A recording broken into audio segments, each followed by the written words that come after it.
Okay.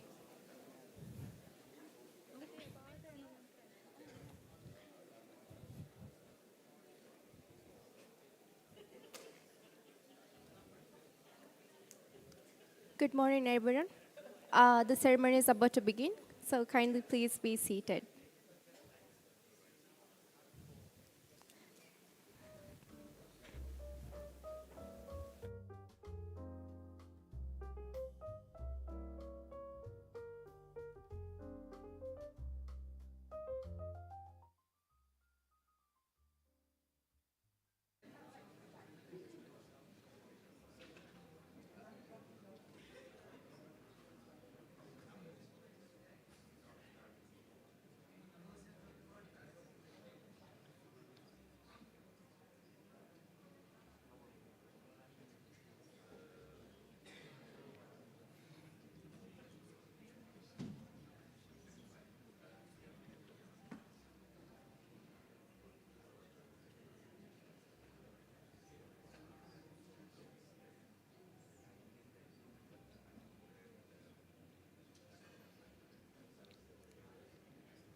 Ladies and gentlemen, Vice President of the Republic of Maldives, His Excellency Mr. Faisal Naseem.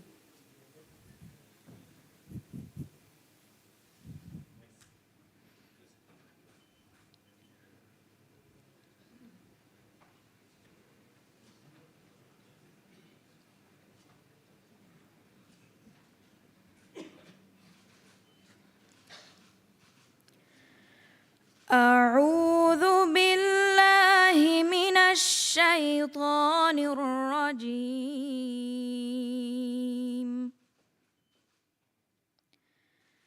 بسم الله الرحمن الرحيم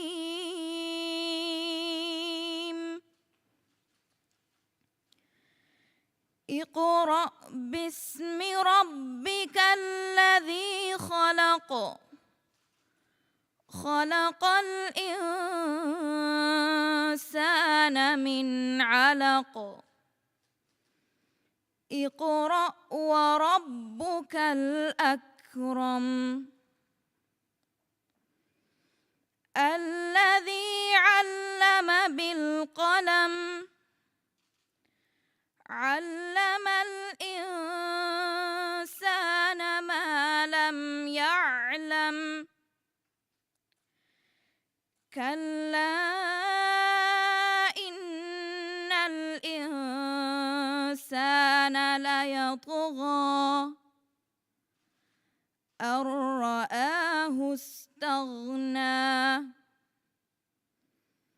إن إلى ربك الرجعى أرأيت الذي ينهى عبدا إذا صلى صدق الله العظيم.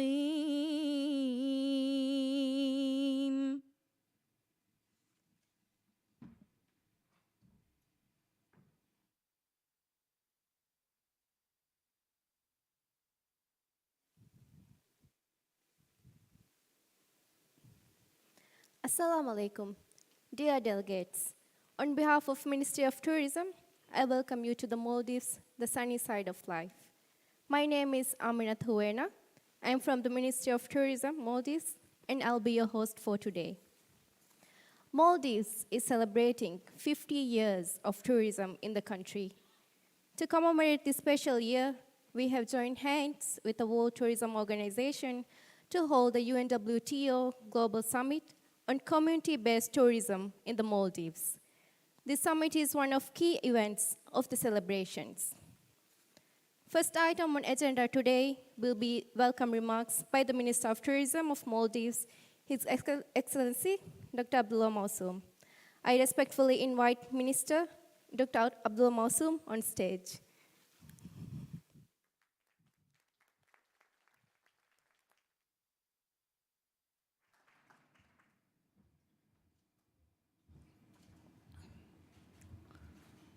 Bismillahirrahmanirrahim. Greetings. Vice President of Maldives, His Excellency Faisal Naseem, Secretary General of UNWTO, His Excellency Zurab Polakashvili,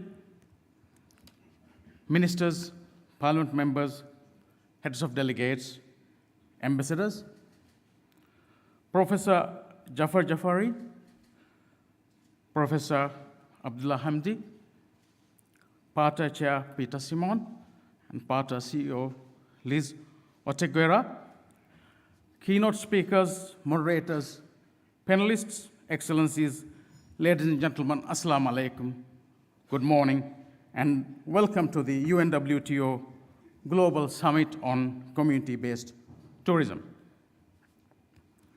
First of all, I wish to thank Vice President of Maldives, His Excellency Faisal Naseem, for accepting our invitation to grace this inauguration as the chief guest. Thank you, Excellency. I also wish to thank UN General Assembly President, His Excellency Abdullah Shahid, for his continued support towards tourism development. I wish to extend a very warm welcome to all the participants and observers of this UNWTO Global Summit on Community-Based Tourism, one of the key events to celebrate the golden year of Maldives tourism. I wish to thank UNWTO Secretary General Mr. Zurapal Kashwil, Executive Director Ms. Zorika Orsovic, Director of Asia and Pacific Mr. Harry Huang, and the UNWTO team for the support and the engagement in organizing this summit. Maldives is present-day iconic luxury destination, an award-winning destination, a successful model of one island, one resort, sustainable tourism development. Much of Maldives tourism success can be attributed to strong relationship between the government and the private sector, Maldivian hospitality, and the commitment and passion of Maldivian employees who work in the tourism sector. Nonetheless, in our endeavor to be globally competitive, we need to diversify our tourism product without compromising the successful model of one island, one resort concept and its merit. We appreciate the vision, direction, and guidance of President His Excellency Ibrahim Mohamed Solih to make the Maldives a very successful model of community-based tourism. The tourism diversification localization project is now well underway, and in 95 islands of the Maldives, we have hotels and guest houses. Safari vessel liveaboard sector of our tourism product sails across all the atolls of the Maldives. Travel agents, they have started including community-based tourism products in their offerings. We are very confident that by the end of year 2023, all the communities, all the islands of the Maldives will have hotels or guest houses and other tourist facilities. The tourism diversification and localization project is enabling the island communities to be engaged in tourism and related businesses as owners, partners, or in employment. Cultural tourism is reviving, and heritage and ecotourism is also being helped. With ecotourism, we are able to protect the natural reserves of the beautiful islands. The community-based tourism is protecting and helping the natural environments and helping us to achieve sustainable economic benefits of fragile ecosystems. Gastronomy tourism is helping to capture the diverse taste of island communities, and sports tourism, particularly sea and water sports tourism, is linking economic benefits of tourism to the youth. Community-based tourism will strengthen our democracy by meaningful empowerment of local councils, atoll councils, and city councils. It will also empower women development committees and the whole community, especially women and youth. Excellencies, this summit has a lineup of very important, very prominent international and Maldivian speakers, moderators, and panelists. Please join me in giving them a round of applause for taking time of their busy schedule to contribute to this summit.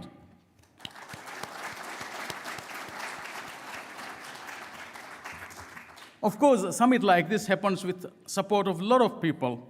I wish to thank MTDC, MSCL, MMPRC Visit Maldives, DIRAG, Foreign Ministry, MNDF, Sea Shuttle, ICOM, Crossroads, Paradise Island, Lux South Ariatol, and Secretariat of Digrok Council, and other partners and sponsors for their support towards making this event a success.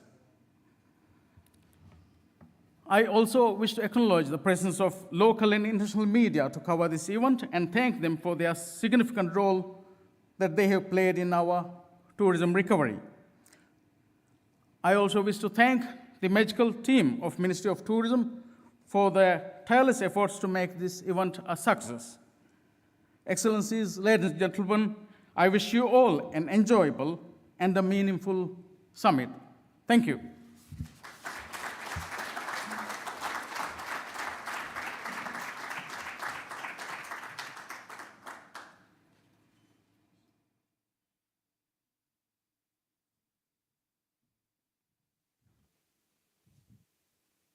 Thank you, Minister. Next on agenda is the address by the guest of honor for this ceremony. I humbly request the Vice President of the Republic of Maldives, His Excellency Mr. Faisal Nasim, to deliver his speech. His Excellency Faisal Nasim.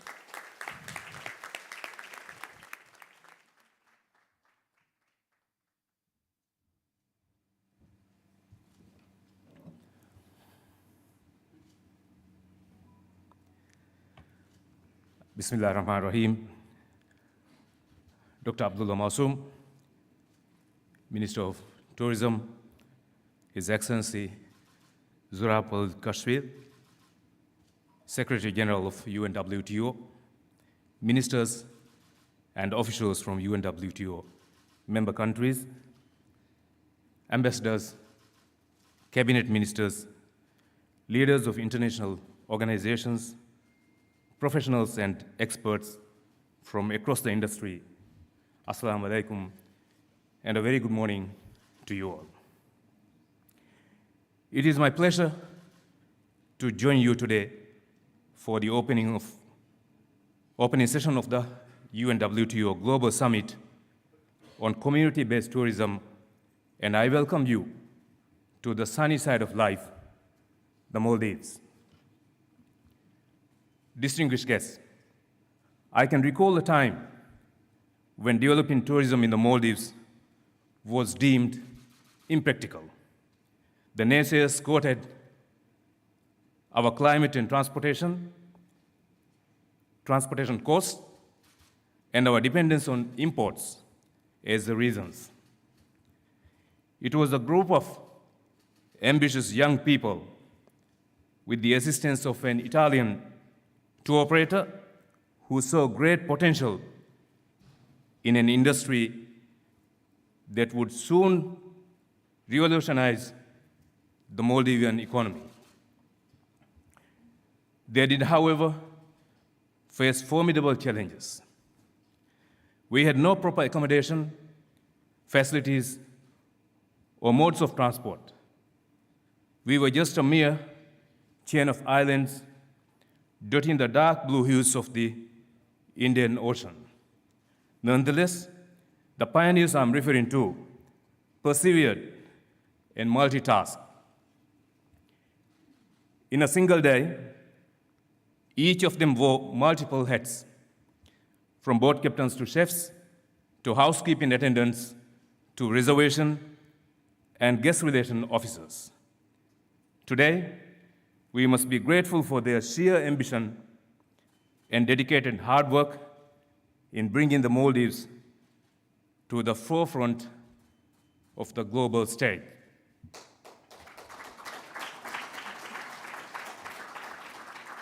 Ladies and gentlemen, 50 years ago, the Maldives was nothing more than just a name. Today, a mere mention of the phrase, the Maldives, would spark images of the pristine beaches, far-flung lagoons, and picture-perfect islands that have since captured and dominated the world's attention. Today, we are proud of the accomplishments of the pioneers and those who followed in their footsteps in making the Maldives a trusted brand worldwide. Last year, we cemented our reputation as the most definitive secluded sanctuary in the whole world. We were named the world's leading destination for the second consecutive year at the World Travel Awards.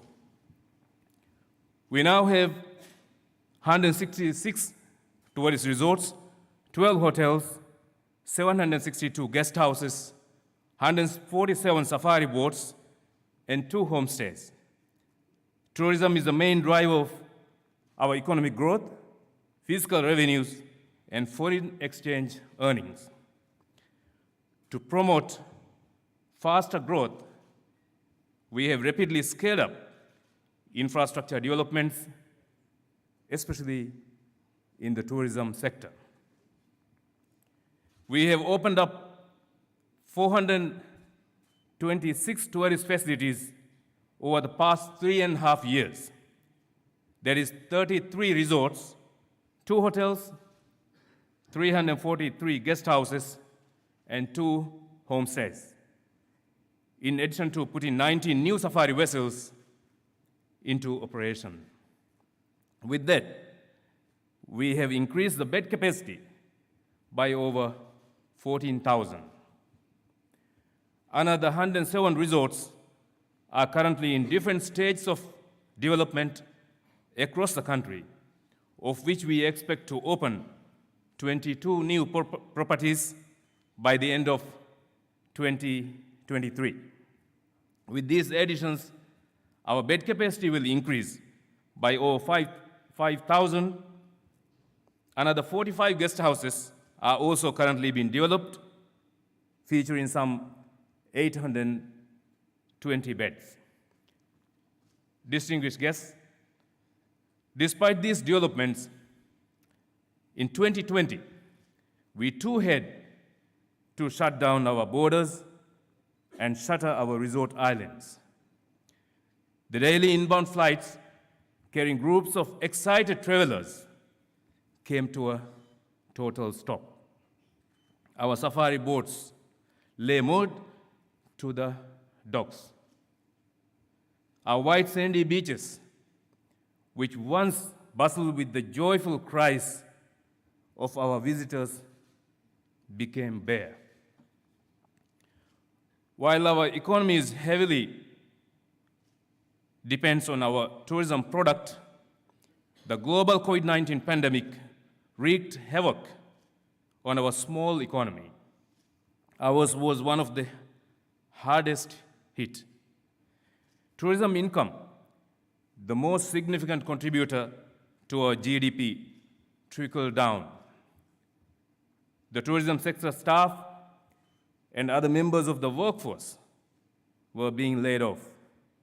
The speed of our socio-economic development depressed to a stop. Today, we owe our thanks to President Ibrahim Masoli for his vision and leadership in rallying us behind him, small to large businesses and the public alike, and guiding us towards resilience and recovery. We responded to the crisis with various measures, including income support, loans for struggling businesses, and the deferment of debt payments for individuals, households, and companies, tourist facilities, and staff included. We must also not forget the valuable contribution of international agencies, international aid agencies, our friendly neighbors, and international organizations such as Unwto and UN agencies. 2020 only saw a third of the tourist arrivals from the level in 2019. We were able to reopen our borders in July 2020, which supported a more substantial recovery in tourism in the second half of 2021, with a total arrival reaching 1.3 million by the end of the year. We see the growth momentum continuing this year. However, we must be vigilant as future COVID-19 outbreaks could slow the pace of our recovery. Excellencies, ladies and gentlemen, Our road to recovery is long, and building a resilient economy will face many challenges. We need to advance our tourism industry's potential for inclusive development. We must step up our efforts to create conditions where all people can live, work, and thrive. We need to do more to foster our collective efforts to protect our environment while adopting new strategies to utilize and share the benefits of innovation. While the climate crisis is the most critical issue of our times, we must ensure that it remains prominent on the international agenda. We are on track to do our part and reduce emissions and reach our aim of net zero by 2030. If urgent climate action is delayed and steps are not taken to meet the 1.5 degrees temperature limit enshrined in the Paris Agreement, our survival as a nation will be threatened. This is why we will continue our stand as a global voice for climate action. I believe this summit is being held at the most opportune time, when the primary source markets are starting to open up and an increasing number of destinations are easing COVID restrictions. We are also making our golden jubilee of the introduction of tourism to the Maldives this year. At this moment, we must tackle the numerous challenges we face in ensuring inclusive community development and change in people's livelihoods. We are working towards making the Maldives an accessible tourist destination for all. Distinguished guests, we must ensure a fair and equitable distribution of benefits across our communities. Innovative solutions are needed to reverse the slow development of micro and small enterprises. We must also tackle economic leakages due to our heavy dependence on foreign inputs to develop the tourism value chain. We must rebuild the tourism sector in a safe, equitable, and climate-friendly manner, ensuring that tourism yet again serves as a source of decent jobs, stable income, and the protection of our cultural and national heritage. We cannot achieve community development through tourism alone. We are working on initiatives that factor in our nature conservation efforts and climate action. We are prioritizing development of consistent with environmental preservation and sustainability, building upon our long-standing vision of inaugurating and strengthening a blue economy. Preserving the natural beauty and the health of our fragile ecosystem is crucial for our sustenance of our tourism product. That is why we have embarked on an ambitious plan to phase out single-use plastics in the Maldives by the year 2023. We made this decision in the hope of negating the harmful effects of single-use plastics on our vulnerable marine environments and on human health. Investing in human capital, including retraining and upskilling workers, is another area of our focus. We have introduced numerous opportunities for our students who will become the nation's future leaders. We now have a free first degree program while simultaneously providing numerous higher educational opportunities, scholarships, and TVET programs to build our workforce further. We are also developing and upgrading healthcare services Across the country, we recently introduced the first phase of our integrated national public ferry network, which will aid in our efforts by easing accessibility to healthcare and other essential facilities. While I believe this administration is a champion of women empowerment, it is an achievement that the number of women joining the workforce, especially in the tourism and related fields, is increasing. This is a holistic approach to inclusive community development we strive to achieve. Excellencies, ladies and gentlemen, I congratulate the tourism sector stakeholders on the 50th anniversary milestone we celebrate today. I extend my gratitude to all the dedicated and hardworking staff working in this tourism sector, for this is a celebration of their achievements and sacrifice. We hope this summit provides a platform for innovation, diversification, and an exchange of ideas and best practices among the policymakers and stakeholders. I also hope this summit serves as a platform for you to speak and share your knowledge and expertise about building resiliency and opening doors for the community to reap the benefits of the tourism industry. I thank you very much. Wassalamu alaikum.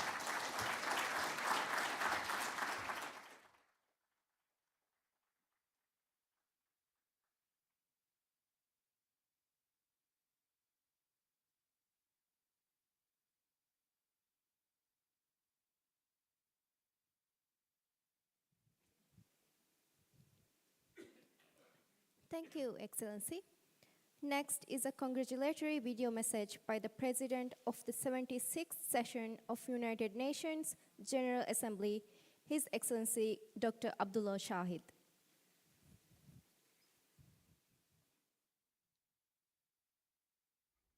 His Excellency Dr. Abdullah Masoom, Minister of Tourism of the Republic of Maldives. His Excellency Zurab Pololikashvili, Secretary General of the World Tourism Organization. Thank you for the opportunity to contribute to today's discussion. As a Maldivian, I'm deeply aware of the importance of tourism, of its contributions to national and local economies, to jobs and livelihoods, to innovation and growth. I'm also aware of the diversity within the tourism sector, both in terms of its contributions as well as its needs. What works in one area may not work in another. What thrives and shines in one community or on one island may be very different from what works in another. There is no one-size-fits-all for tourism. We all have to lean into our individual strengths and tackle our own unique impediments or challenges. This is the essence of community-based tourism. I commend the organizers for shining a light on this important, often overlooked issue. My friends, well-managed and sustainable tourism has far-reaching benefits. It contributes to the achievement of sustainable development, provides livelihoods, and a source of empowerment for local communities, including women and youth, and serve as a vehicle for cultural exchanges, tolerance, and stable societies. But well-managed sustainable tourism must be community-driven. Each year, local communities worldwide enable millions of tourists to enjoy a diversified and context-specific tourism product, which includes unique experiences specific to their region and culture. The contribution of local communities to the success of tourism is evident right here in the Maldives, where the tourism strategy recognizes the intricate link between local communities, the natural environment, and economic prosperity. as we work to build back on a tourism sector following the devastation wrought by COVID-19, we would be wise to empower local communities. As President of the United Nations General Assembly, I was proud to convene the first ever high-level discussion in the General Assembly on tourism, together with my friend Zurab, Secretary General of the World Tourism Organization, and other partner agencies. Our goal, to advocate for a resilient, sustainable rebound of the tourism sector that strengthens rather than erodes our natural environment. My friends, the rebound of the tourism sector is a unique opportunity to maximize tourism's contribution to the realization of the United Nations Sustainable Development Goals and the Paris Agreement on Climate Change. Achieving this, however, entails enhancing community participation and inclusivity in tourism policy and decision-making processes. Indeed, for tourism to be sustainable, it must be leveraged for the benefit of local communities, and local communities must be a part of the design of tourism models. It must promote growth and sustainability of micro businesses and local creative industries through digitalization and financing. We heard this at the debate in New York, where delegations spoke of their experience with initiatives such as homestays and supporting cultural or heritage tourism. My friends, today's meeting is an opportunity for all tourism actors to commit to strengthening community-based tourism for the benefit of local communities and to learn from the experience of others in the region. As the world reflects on the gaps and weaknesses that were exposed during the pandemic, we are at an inflection point, a moment where we can pivot away from dangerous disregard for our planet and lean into greener, bluer, more sustainable practices. Let us seize this moment to build tourism-based development models that are people-centered and ones in which peoples choose to stay in their communities and be empowered through jobs and business opportunities that also preserve the natural environment, biodiversity, and cultural heritage. Let us strive to bring people, planet, and prosperity in harmony through tourism. I thank you.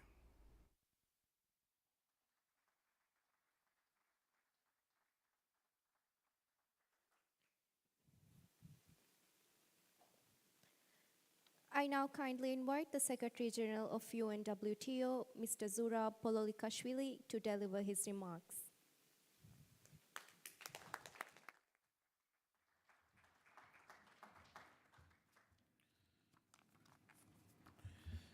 Assalamu alaikum. Good morning, dear friends, dear Vice President of Paradise, dear Faisal Nasim, dear Minister of Paradise, our dear friend Abdullah, dear ministers, dear friends, guests.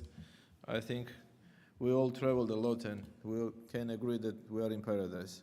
That's why I call Maldives paradise. There are not many places. Thank you. There are not many places in the world which we can call paradise, and this is maybe only one in the world. This is only one opportunity for us, dear Vice President, to attend 50th anniversary. This will happen once in our life, and we are very proud and very happy to be in this historical moment here to celebrate it with you, with your team, with your people. The main theme of this conference, and we have 3 or 4 conferences during these 4 days, as I mentioned, and let me to brief you what we are doing here in these 3 or 4 days. We could not have a chance to enjoy the beauty and the beaches of this fantastic place, but it says that community-based tourism. I don't know if tourism based on community, we can call however we want, but dear, you mentioned very well that 50 years ago, nobody knows about Maldives, nothing. I had a chance and I had the honor, and the minister presented me veterans of tourism who started to develop tourism. And they told me that maybe many of you don't know that when Italians came, the first international tourists, they came in Maldives. Maldivians were surprised and they didn't understand why they are lying on the beach looking at the sun 1 or 2 hours. They didn't understand what these people are doing. Imagine, 50 years ago. Now today, Maldives, as you mentioned, it was named for that moment only. But today, Maldives is a dream. It's a dream for everyone to come here, to be tourists here, and to come back again, as I did. So everything happened supporting of community. Without community, it was impossible to create and to make this story, and successful story, one of the best in the world and one of the unique in the world, easy. It has 50 years of history talking about tourism. It has 50 years of education, 50 years of very hard job. COVID is nothing what happened here 10 or 12 years ago. I'm talking about tsunami. COVID is peanuts. This country was totally destroyed 10 years ago, and then new story started. That's why this is the place to recover. This is the place to show to everyone how such humble people can make a big and very successful story. Gentleman you saw, he is president of General Assembly in New York, our dear Abdullah Shaheen. He made first time ever that voice of tourism was very loud in UN headquarters, in UN history ever. And I'm very happy and proud that I met our dear Vice President there first time. And I regret that many ministers, they could not attend this. But we have good news, as I mentioned, that this tradition, led by Maldives and with Maldivian excellent president, will continue. And this is another historian story which gave us opportunity to be next to Maldives and Maldivians. And to finish, let's talk a little bit about future. Why we are here. We are not here to make 2 or 3 conferences and then go to our homes and say how nice Maldives is. Of course, we will do it.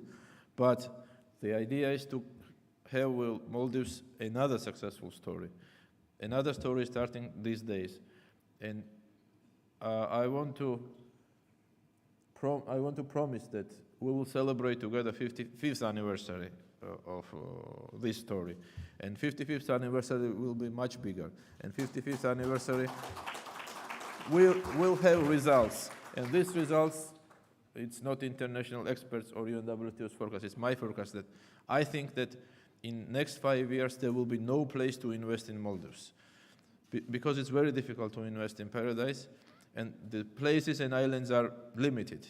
In 5 years, it will be very difficult to find room to come here and to sleep here. So that's why I'm sure that we have to work, and we are creating new story. As Italians, they didn't know in Maldivians what people are looking at the sky. Unfortunately, many people, they don't know about gastronomy of Maldives.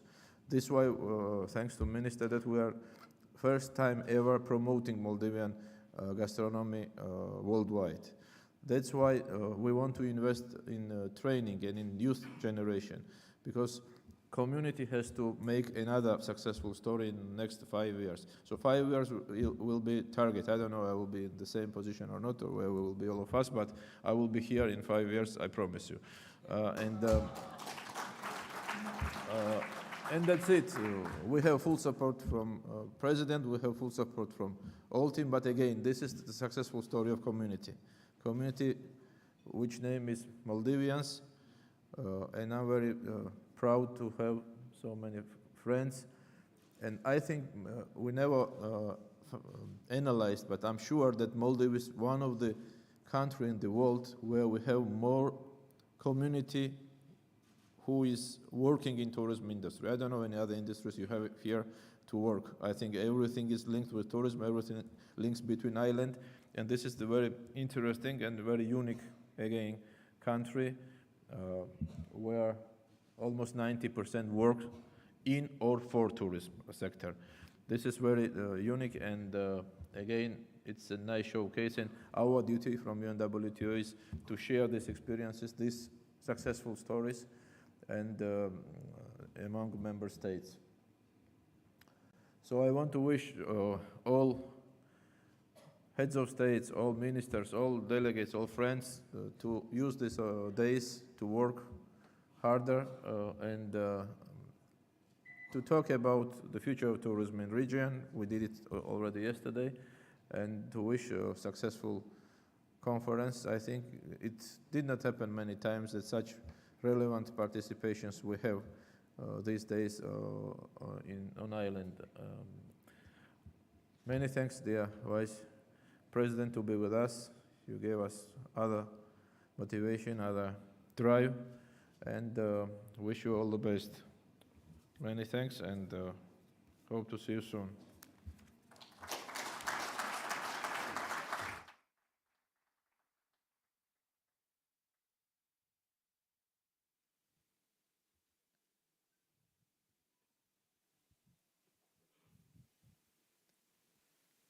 Thank you, Secretary General. Next is the keynote presentation by Professor Jafari. Dr. Jafari is a professor of hospitality and tourism at the University of Wisconsin-Stout of USA. Professor Jafari is an expert on community-based tourism with extensive knowledge and experience in the field.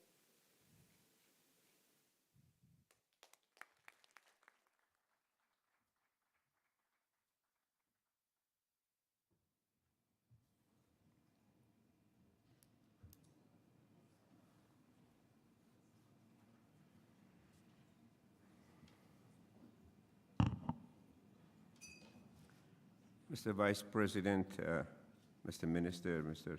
Secretary General of UNWTO, ministers, delegations, members of the press, ladies and gentlemen. Wassalamu alaikum wa rahmatullahi wa barakatuh. I'm very pleased to be here with you. And I think after the remarks of our Secretary General, I don't know what else I can say about the paradise. He even planted the seeds for the 55th anniversary. And Mr. Secretary General, I promise you there would be a 100th anniversary as well. And on behalf of Maldives, I invite you to that 100th anniversary.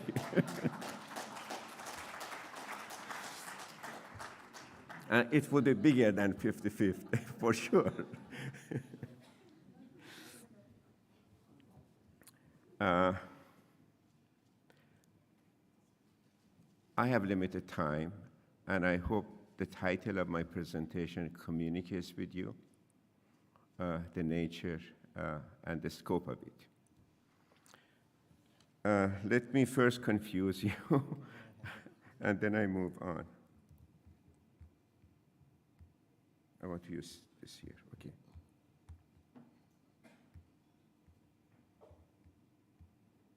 I hope this is not counted against my time.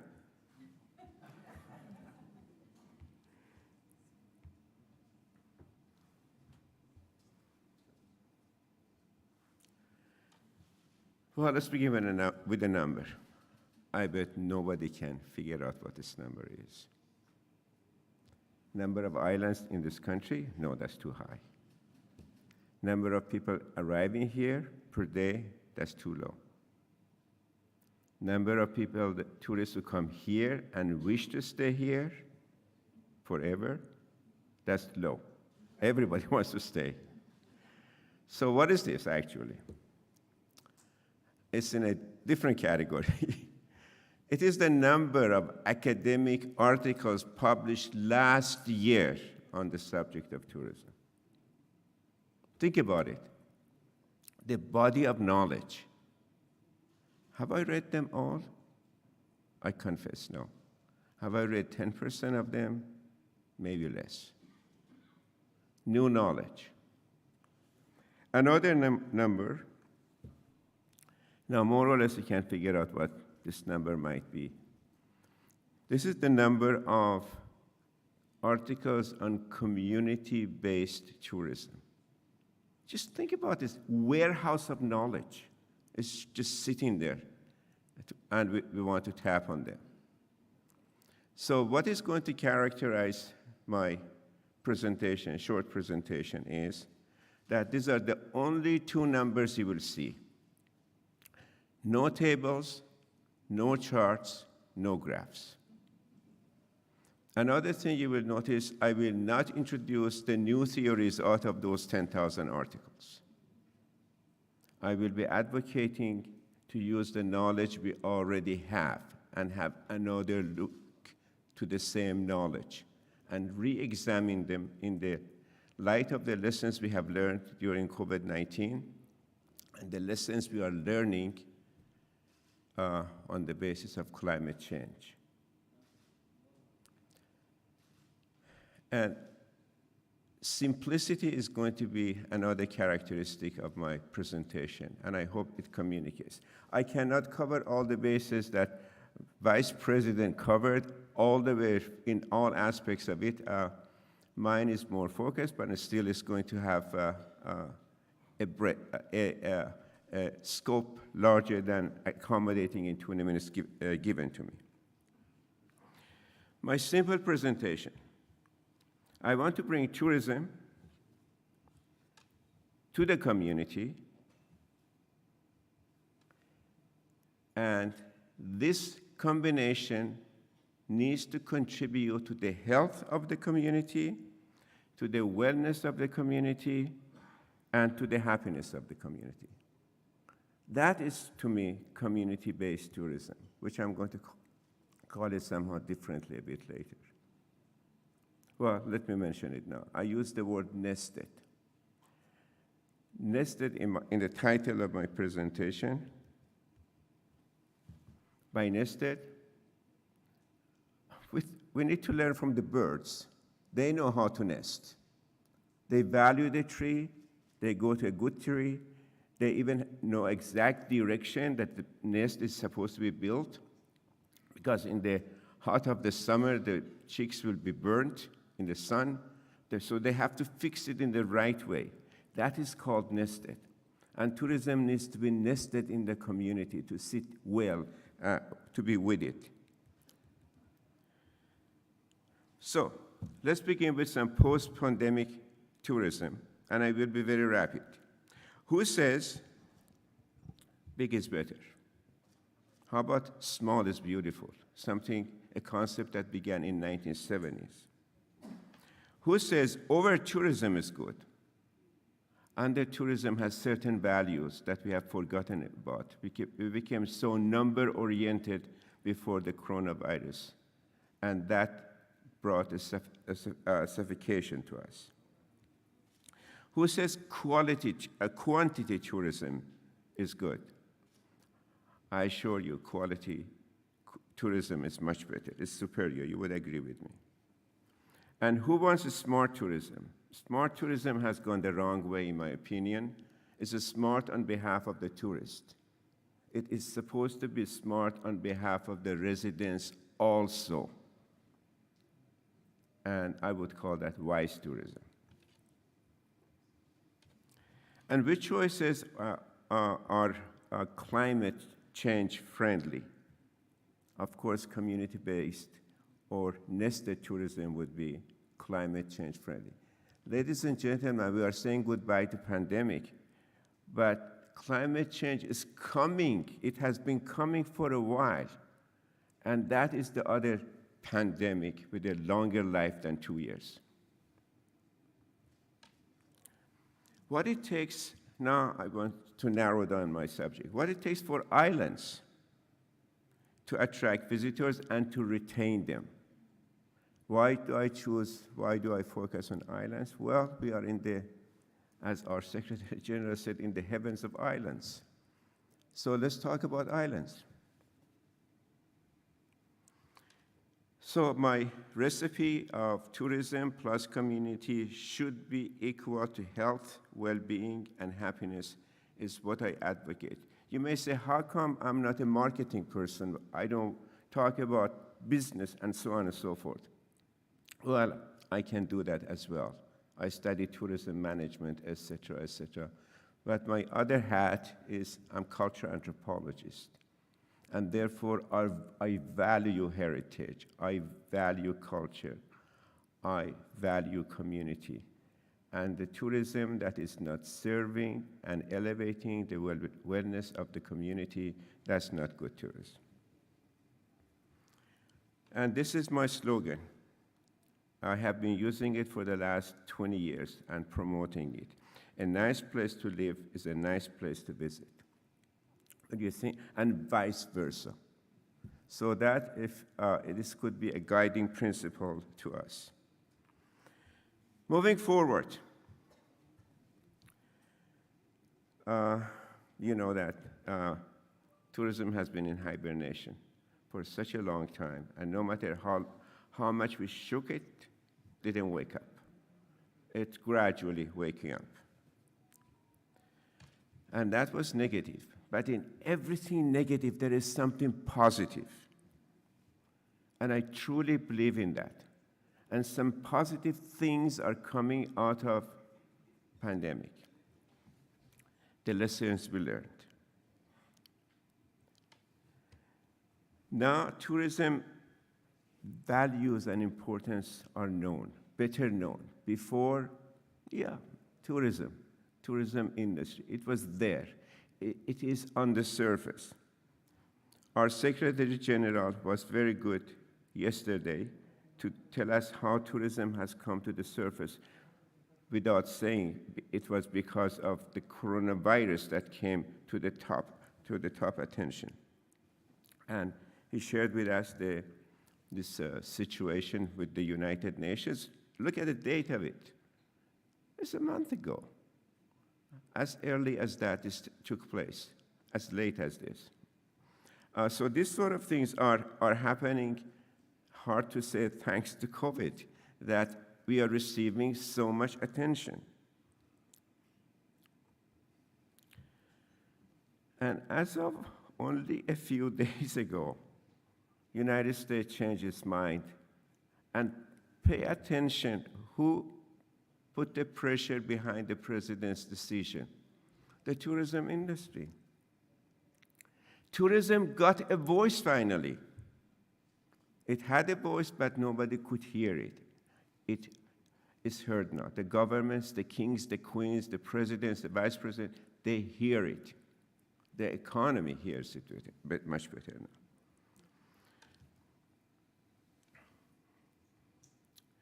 We learned many, many lessons, and I hope we learn from those lessons and bring them into our action.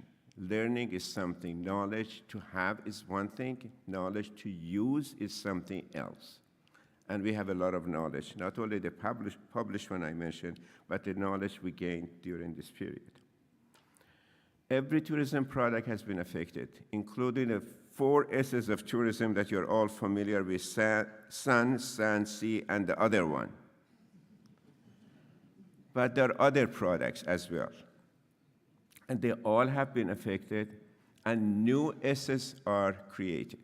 The new S's are not supply, like sand and sea.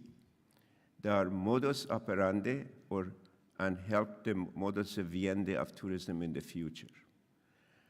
And these, the essays I'm going to share with you are coming from 50 plus webinars that I have conducted since the beginning of coronavirus on community-based tourism, by the way. And this is my understanding of what I heard in those 50 plus webinars that we conducted. So it's not their words, they're my words. Safety, we always had it. It was always an issue, but it has become a super issue right now.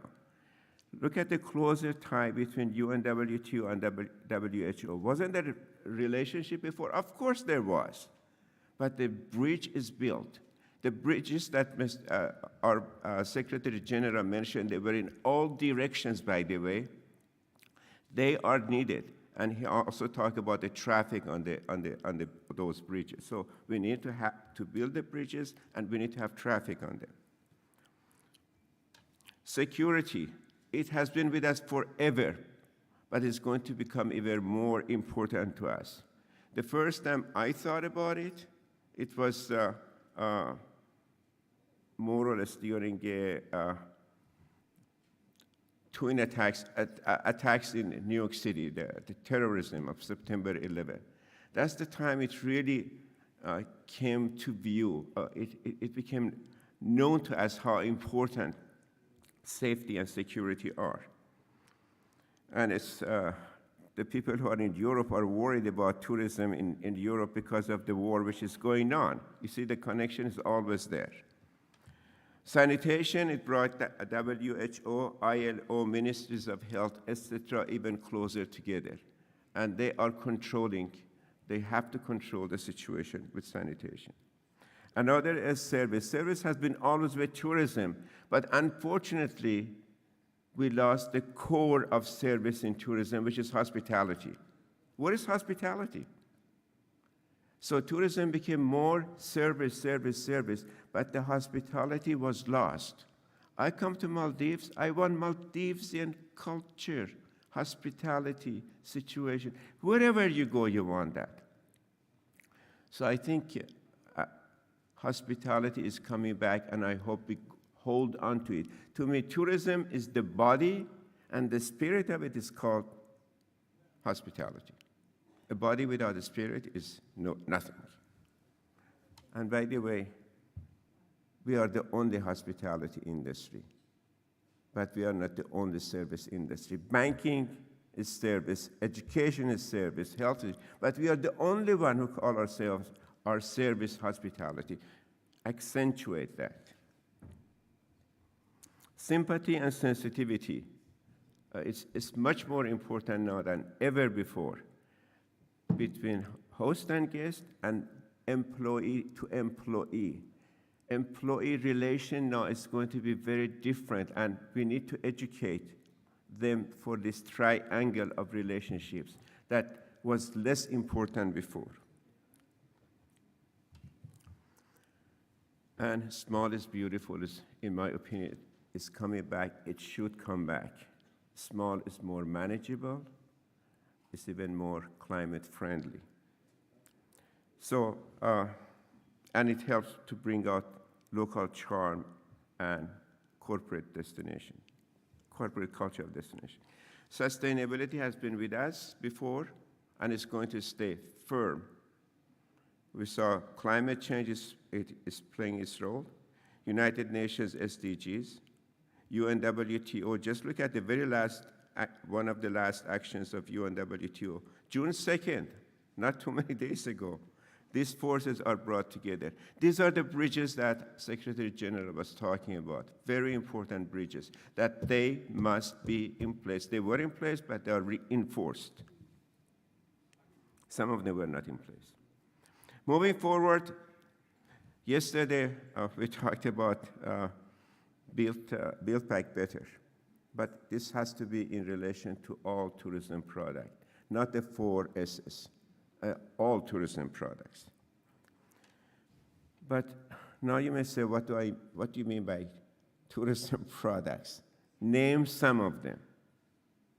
Well, I'm not going to do that. I'm going to make you feel lost. If you go to Encyclopedia of Tourism, you would not find one product, not 2, not 3, not 4. You would find plenty of tourism products.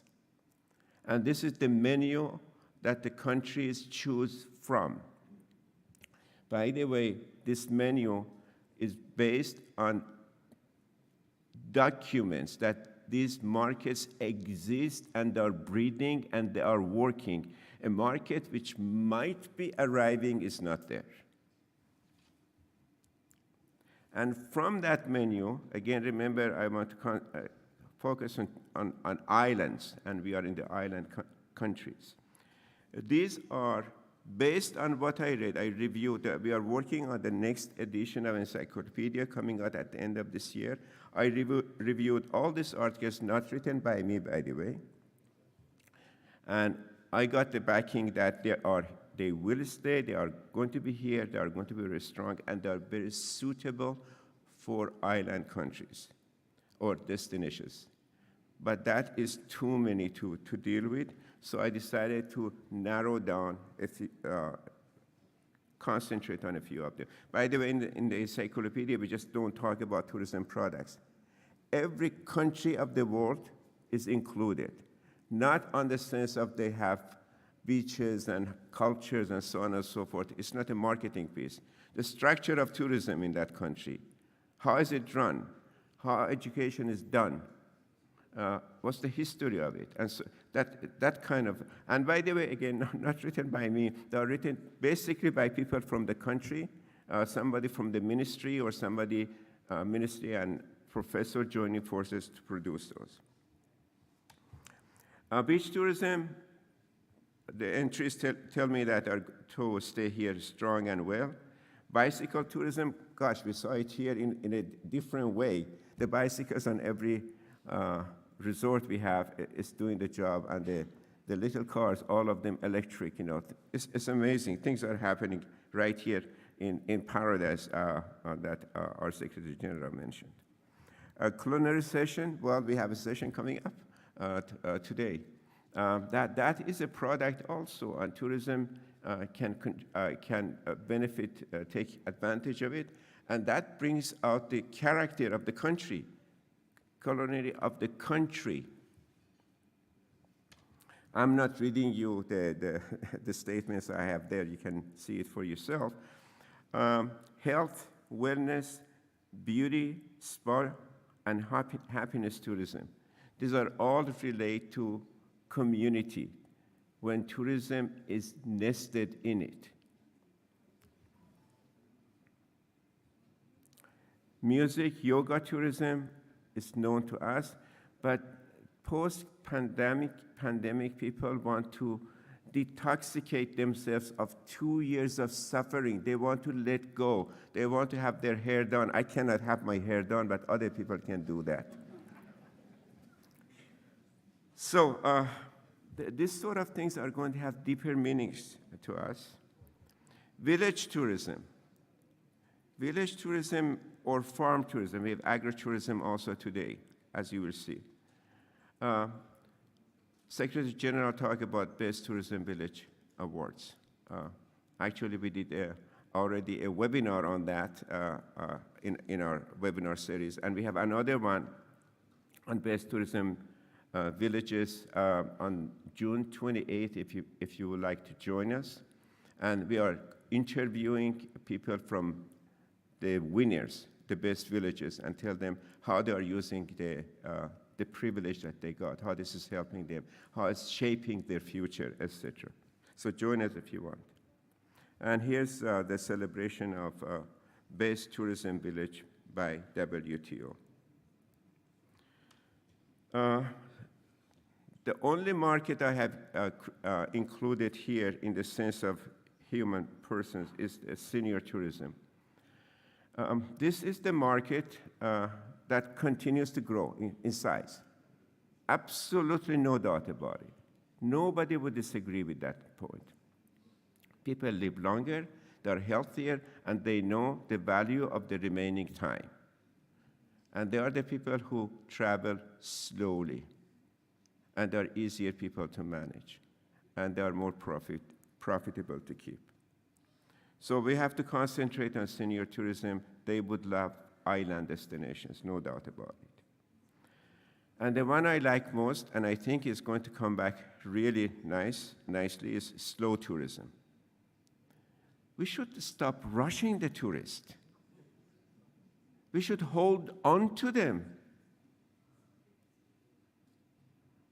I was talking to our minister, and he was telling me the good news that the average length of a stay of the tourist is going up by 2 days, 2 nights.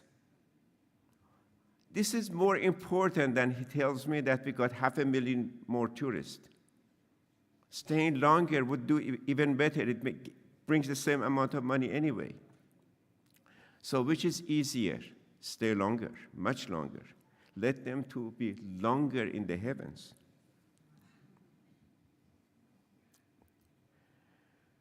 Let me sum up because they gave me 20 minutes, and we professors can talk in 5 minutes or 50 minutes or 50, make a seminar out of it, a course out of it, a degree out of it, master's degree out of it, PhD out of it, and postdoc if you wish. We can do it any way you want. But I'm going to do 20 minutes. Sharanjit, I cannot do your precision that you had yesterday. She even had leftover time. I'm not a good manager of time the way she was. Hospitality must be placed back in the core of tourism. I don't know why we lost it, why we don't talk about it. I remember how the tourism education began. It began through the hotel schools. In the United States, in 1922, was the first hotel school, Cornell University. They had no tourism courses, and even today, they have very limited tourism courses. Hospitality. And in the tourism degree programs, we lost that. Hospitality was lost. We should bring it back.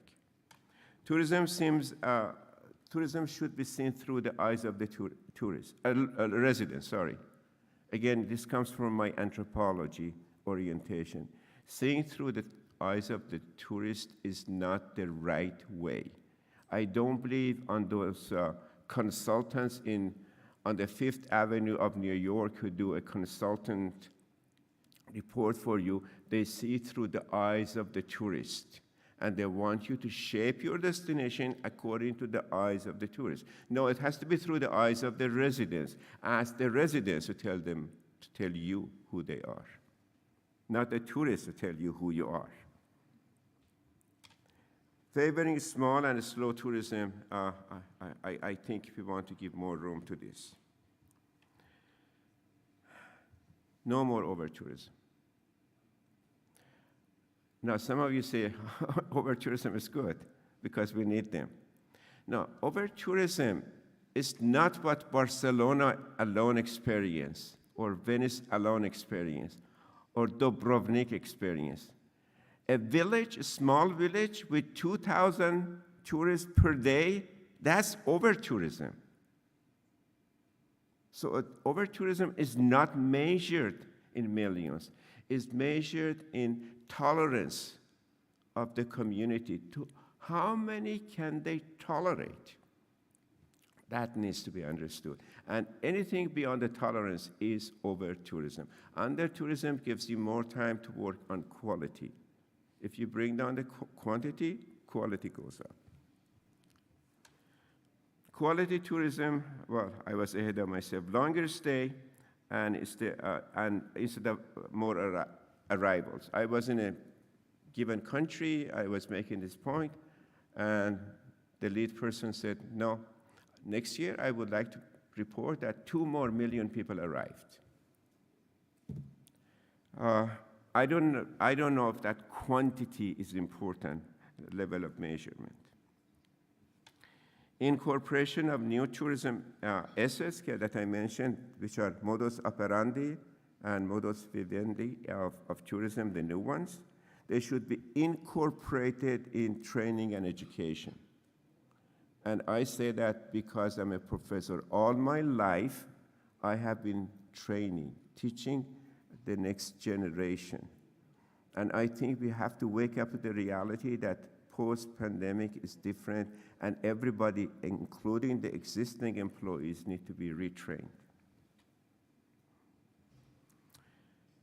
And we need to have the alliance of the stakeholders, more so now than before.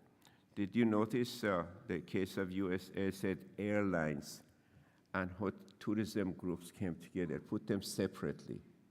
I don't see the separation. Those are sectors of tourism, transportation, accommodation, etc., sectors of tourism. I go with the United Nations definition. When it says arrival is so many, it includes everybody, the pilgrimage, the people who come for health reasons, for surgeries, everybody, if they meet the definition, they are part of the statistics. That is But again, I'm afraid after the COVID-19, we are going to go our each way. Oh, we are in the hotel business. We are in the airline business. They become, I hope this doesn't happen. We came together, and I hope we stay together. Health, wellness, and happiness in the host would also improve guest satisfaction. So it's not that we improve the well-being and the happiness of the local. A happy community would have happy customers. And that is, so I was talking about the tourist without talking about the tourist. But I'm saying that which comes first, the chicken or egg? In this case, the happiness of the host community comes first. I would like us to change our mindset, not working for tourists, but working with tourists. That's a shift in our thinking. The wording is, by the way, not me. I borrowed that from the encyclopedia, and I like it. And not all these measured in order, we need to nest tourism, as I mentioned, in the host community. It has to be nested in order to feel at home. And my last point, tourism has been a tourist industry and not a host industry. Ladies and gentlemen, I invite you to become bifocal. Both of them, not one of them. We must become bifocal. We can see more if we are bifocal. And if we are bifocal, we get happy destination, which gives birth to happy tourists, satisfied tourists they send home, and satisfied tourists become repeaters. Tourists who are not satisfied is the last time. There would be lots of repeaters coming to the Maldives, because I am just an example of one customer, and Secretary General did it quite elaborately. This is the place that you want to come back to again and again. And if this happens, thank you. My very final slide, and I don't know, Sharon, what grade you get, Sharon Jit, I don't know what grade you give to me for time management. She gives me a grade, okay. This is my slogan. Look at this. If you disagree with it, let me know. This should drive us. I leave this with you. May I ask you to take a mental photo of this and use it in the future. Thank you very much for your time.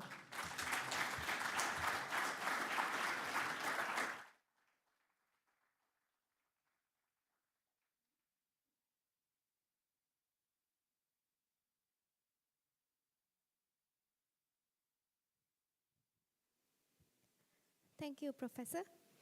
Now I would like to invite the guest of honor, the Vice President, along with ministers from Maldives, Malaysia, Nicaragua, and the Secretary General of Unwto, the keynote speakers for today and the thematic sessions of tomorrow, to join us for a historical group photo outside the event hall. Our protocol team will escort you. All other participants, please remain seated.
Thank you, distinguished delegates. This brings us to the end of the opening ceremony of the summit. We will resume after 15 minutes. I kindly request all the delegates to be present inside the hall at 11:15 a.m. for the high-level general debate. Thank you.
Dear delegates, please kindly remain seated before 11:45 a.m.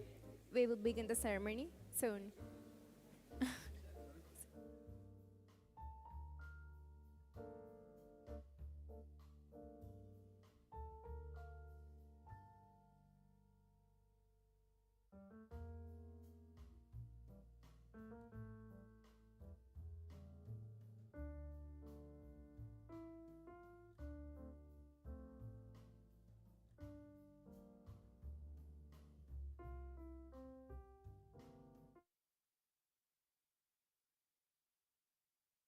From an unmapped archipelago to the world's #1 tourist destination, the story of Maldives is nothing short of a wonder. Maldives, our Nalana Raja, welcomes you to a journey beyond your dreams.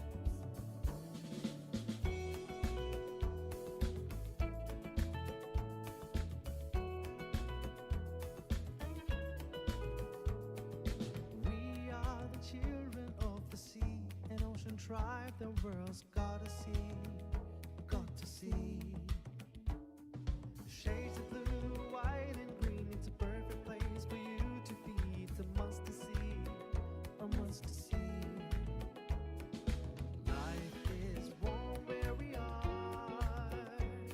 We're here for you, us, the happy breeze. Catch the sun, paint the sky with colors. Touch the fireflies floating on the sea. Yeah. Watch a starry night or a silver moon. Yeah. You have been here before, come join again. Let's all rejoice. There's 50 years, our 50 years. The bliss we feel of our golden day, this jubilee we celebrate with you today, with you today. Life is warm where we are. We're here for you, us, the happy breeze. Catch the sun, paint the sky with colors. Touch the fireflies floating on the sea. Watch a starry night or a silver moon. Dive through the caves underwater. There's life in the sea. Told all the palm trees waving with the breeze, while the birds are flying high down by the bay. See the dolphins dance. You'd reach so you could stay for life. The magical wonders of earth.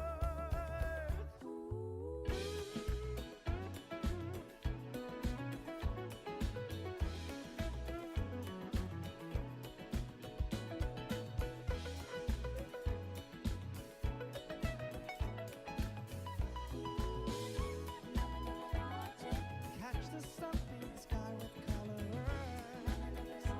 Touch the fireflies floating on the sea.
everyone. Hello, everyone. Kindly please remain seated. We're going to start the session shortly.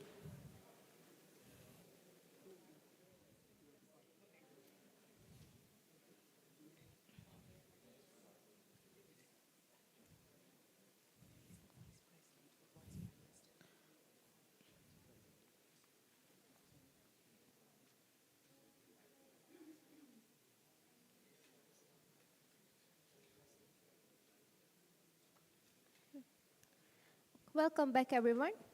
We will now begin the general debate on community-based tourism. I kindly invite Ms. Sharanjit Lail, the moderator for this high-level debate, to take over the floor. Ms. Sharanjit is a renowned producer and a presenter at BBC World News. Thank you. Thank you very much for that introduction. Vice President, Secretary General of the UNWTO, ministers, your excellencies, ladies and gentlemen, and friends from the media. I'm Sharanjit Lail. It's a real delight to be here in the Maldives. As I was explaining to the minister yesterday, I first came here 21 years ago, and I've been back many times since. And I have to say that I have personally experienced 21 out of the 50 years of Maldives celebration of tourism. So how wonderful to be here. Now, we know we all sit in a place called the Crossroads, but the world of tourism stands at the crossroads. After 2 years of pandemic-induced decline, it's now back on its path to growth as destinations ease travel restrictions and global vaccinations start to rise. It's led to an unleashing of pent-up demand for international travel.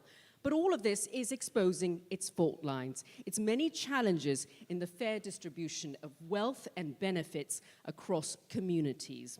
And of course, it's a sign that the sector urgently needs to do more to be sustainable, resilient, and have inclusive growth, which is why we're here today discussing how to promote and inculcate community-based tourism. How can we all come together to help small and micro enterprises? Of course, all the local residents who work and live in these places that we love to call paradise, that we come back to, how do we make their lives better?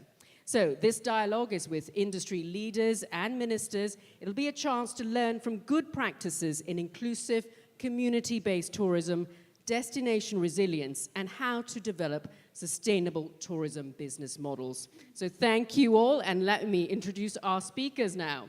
We have Her Excellency Dato Sri Haja Nancy Shukri, the Minister of Tourism for Arts and Culture, Malaysia. Her Excellency Ms. Anasha Campbell, the Minister of Tourism for Nicaragua. Ms. Anasha da Conceição Teixeira, the Deputy Minister of Community Tourism and Culture, Ministry of Tourism, Commerce and Industry of Timor-Leste. Ms. Ni Wayan Giri Adnyani, the Permanent Secretary of the Ministry of Tourism and Creative Economy, Indonesia. Mr. Abukar Kamara, the Director General of the Gambian Tourism Board. Mr. Toyib Mohammed, Managing Director of Maldives Marketing and PR Corporation. Ms. Zorica Orosovic, the Executive Director of the UNWTO. Ms. Catherine Haswell, the UN Resident Coordinator for the Republic of the Maldives. And Ms. Liz Ortiguera, the Pacific Asia Travel Association's CEO. So a warm welcome to them all. Now, as Professor Jafar said earlier, I'm a very good timekeeper. I have about an hour and 10 minutes with these esteemed speakers. They are all experts at what they do, and we need to be able to get as much out of them as possible in the limited amount of time that we have. So let me start, first of all, with Your Excellency, Minister from Malaysia, Dato Sri Haja Nancy Shukri. Now, of course, we're here talking about community-based tourism. We had a fascinating lecture from Professor Jafari earlier about how we need to, inculcate and have a nesting instinct when it comes to making the lives of people who work in these host countries better. So give us a sense of how your country, Malaysia, is working to do this. Well, thank you very much, Vice President, Excellency, Minister, and also our Secretary General and all ministers, ladies and gentlemen. Well, thank you for the question. I'm just trying to relate what we experience in Malaysia. Of course, this is really an unprecedented event for us. The crisis was really unprecedented, and everybody was trying to learn how to manage it. So what we did, in maybe about 6 months after that, we conducted a survey just to see the behavior and the trend of the travelers. So there were various respondents. I think the total was about 4,000 within a period of 2 weeks. So we saw the tendency of people wanting to travel was very low. And then amongst the respondents, mostly were young people. Young people meaning between 20 to about 40 plus. They became very cautious. They want to travel, but very cautious. But they're not going to travel in a group. And then some said, okay, especially the senior ones, they are still very, very, very cautious compared to the young ones. They also, if they were to travel, it will be in a group. So this, of course, this is at a very early stage on how we're going to manage, and this will be a guide for us when we want to formulate our policies. And well, it was coincident that in the year 2020, we launched our national tourism policy, 2020 to 2030. And that time gave us some kind of guidance on how we are going to formulate our policies. Of course, it has been prepared before that, since 2017, where the situation was different from the COVID-19 pandemic crisis time. So it had to be amended to meet the demands of the people when after the post-pandemic, actually, post-pandemic. So what we did, we formulated it, and we want higher tourists, because at that time we realized that we need to multiply the numbers of what the revenue that we had been receiving before that, before 2019. Actually, in 2019, tourism sector, it contributed about 15.9% to the country's GDP. So we could not get back to that yet, but we need to reset. So what the government did, apart from formulating our policies, in order to complement what we have prepared, what the government did was we gave stimulus packages to the people just to reboot the economy, just to get people back to their toes. And we gave some assistance, financial assistance, subsidies to the industry players, and especially those who were affected by the pandemic crisis. So talking about community-based tourism, what we did was we provided some upskilling and reskilling programs to initiate or to also include the communities who have been affected, for them to be paid. Well, even though they were just doing their training and reskilling, the government paid them at least at the basic pay, the basic pay for those who are working with the government. And that's where we also create community-based entrepreneurs based on the skills that they would be interested in. So how did we determine based on the skills? Based on the location of where we were. For example, there was one place that I personally went with my team from tourism ministry. Our tourism ministry is tourism, arts and culture. So everything is all in tourism. I mean, something that would attract our travelers. So we went to one place, a very remote place in the state of Sarawak, Borneo, where I came from. And it is very difficult to reach there. There's no proper road. It was timber road that would take about hours and hours. But of course, as minister and the team, we were privileged enough. We could travel by helicopter just to witness what they have. And this community is a nomadic community in our state. So it's hard to communicate with them, but we could see the skills that they have. So during the visits, what we did, we gave them funds for them to build a center, for them to build their handicraft center. so that they can produce products. But of course, they cannot sell because it's hard for them to go out. But it is the ministry, our handicrafts agency that helped to purchase from them until today. We purchase from them and sell it out. So there was a guaranteed kind of income for them. But this is just one example. Some that we went to, we could see that they can do something on textiles. Batik is something, for those who know Malaysia, the colorful kind of textile, that's batik, that's Malaysian batik, that we want also to get them to be involved. So we identify certain places they can do that, and so many other handicrafts. But this is to prepare them to face the new era of tourism, because there are also locations that have not been explored. We call it hidden gems. Hidden gems are in the village. That because tourist guides all along have been so used to promote those that have been known to especially international tourists, and they have not really been knowing the local ones. So that was the opportunity for us to guide our people on, we showed them, you see how beautiful the waterfall is, you know, and the greens that they have, introducing them about using, capitalizing the resources that they have. Locally, they have the greens. So we created, I like what a professor did just now, all sorts of tourism. So then we call it the niche tourism. Depends on what your activities are, what your likings are. So we created some experiential tourism. People, those who like to experience the rural areas, about the gastronomy, about the arts and culture. This is where we started to propose and to guide our people. So we paid them so that they are not just producing them without any guarantee of what they're going to get. So we actually, during that time, we built new, or we formed new entrepreneurs, especially the young people, those who have never been involved in business, but they have the skills. They are not involved in business because they don't know how to market.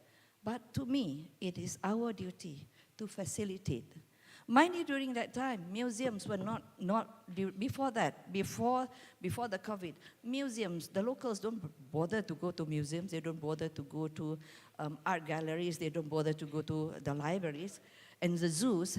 And suddenly, during the COVID, when domestic tourism was allowed, we gave vouchers, and suddenly some people call me and say, you people in tourism industry, you see in tourism ministry, you are spoiling our roads here. Suddenly it's traffic jam. I said, that's a good problem for us.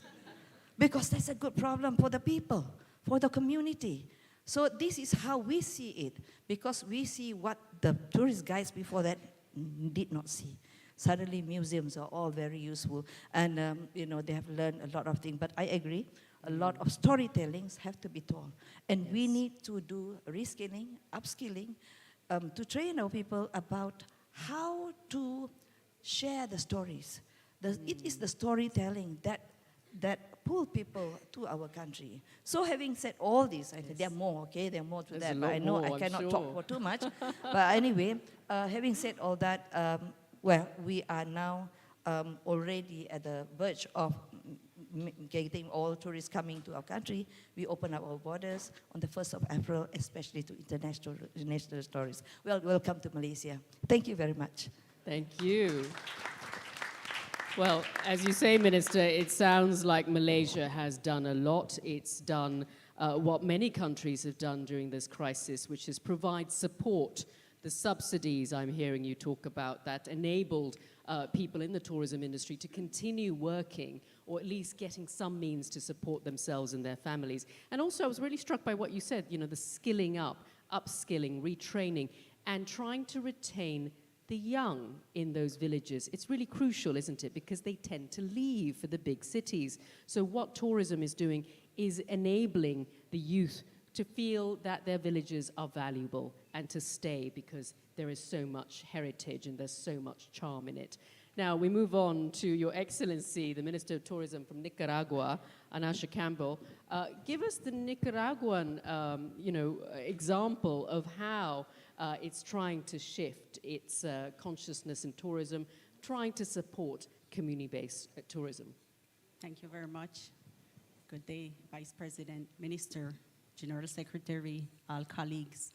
It is a very an honor and a privilege to be sharing this milestone with you, and I'd like to congratulate you for this jubilee, this gold jubilee of the tourism industry. In Nicaragua, tourism is part of our Human Development Plan for Poverty Alleviation. And so it's part of the economic and productive strategy, not only because it provides job and income, but mainly for us is because it betters the quality of life of the Nicaraguan people. So our entire tourism strategy and all the strategies of the central government has in the middle of it our people. And what we try to promote is our way of life, is our culture, is our identity, and share that with tourists. We don't try to do a commercialized tourism thing in which we change our ways to please the tourists. What we do is try to preserve not only our natural resources, but mainly our cultural identity and heritage. And that's what we share with tourists. So in our case, really, I think the pandemic has been a huge opportunity for destinations like Nicaragua, which is not a massive tourism destination, and we don't want to become one. We look forward to welcoming responsible tourists, but we're looking more on quality instead of quantity. And so I think for us, the opportunities that COVID brought, one, we're not a massive destination. We have seen that shift also in the demands of tourists that are looking destinations that are not massive. They are trying to have activities at open air and also enjoy that interaction with nature, but also with culture and with people. And so we have a lot of community-based tourism initiatives. Most of them has the background of the cooperativism. There were cooperatives with the reform that we had back in the days. And then these cooperatives have incorporated community-based tourism as another added value to offer to tourists, meaning they are not only based or depend on tourism, but they have other alternative economic activities such as agriculture. So what they do is they share these with the tourists. So you go to a community-based tourism initiatives such as the Magdalena Farm and the Ometepe Island, and what you get is to have a real experience of how the livelihood of our people is. You go to coffee trails, for example. They produce a lot of coffee, so you get to see the sowing and the harvest of coffee. But also, for us, I think community-based tourism gives that opportunity to women empowerment, but also youth and Afro-descendant and indigenous community in the case of Nicaragua. But we're not trying for the community to change their normal lifestyle and their economic activity, agriculture, farming, cattle. But what we try to do is that they see community-based tourism as an added value in the period in which you're not sowing and farming and harvesting, you can also get that income generation from tourism. And really during COVID-19 pandemic, what we have seen is that not only foreign tourists, but our domestic market looks for this type of initiative. So I think they had an increase in terms of growth of arrival of tourists to these type of initiatives. So for us, It has to do also with poverty alleviation, with the equal benefits of tourism. I believe it is not for us sustainable to have a tourism that does not give back to the community and in which the community does not benefit from. And I also must stress that the 90% of our industry is based on SMEs, which means that it is the local people who are giving a service or a product to our visitors. And the hospitality of the Nicaraguan people, when you ask a tourist that comes to our country, a tourist, a journalist, a tour operator, what is the main thing that they liked of our country, they will always tell you the people. And for us, that is the important thing, because the people are the carriers of the culture and the heritage, and they are the ones that also preserves the natural beauty of our country. So we're very keen to promoting community-based tourism. There are some challenges around that in terms of the stewardship and the governance. We have had some, I think, positive also experience in which the community itself organized themselves, has a directive board that is in charge of stewardship, and also the alliance and the collaboration, not only with the central government, but the local governments, the academy, universities, that plays also an important role, but the population itself, because if the people does not feel good receiving tourists, then they will not give them a good experience. They will not welcome them to the communities. So we have different levels of that articulation and collaboration, both locally and nationally. We have some things that we call tourism cabinets, which is a public-private space and is open for anyone to participate, and in which they discuss all the issues that has to do with tourism development. And then we have also, at a national level, a tourism committee, in which is not only the Ministry of Tourism, but we have all the other ministries there. And then we go over all the issues that has to do with tourism development. So I believe still stewardship governance is an important challenge when we talk about community-based tourism, but also financing, to access financing. And the third thing I will say, it has to do with technology and marketing strategies. I think those are still some challenges around community-based tourism that we need to address. Thank you so much. That was really insightful. I mean, it's so incredible to hear that how tourism has been used for poverty alleviation. We thank the Vice President for joining us. Thank you for your time today, sir, and the Minister. Really appreciate you being here.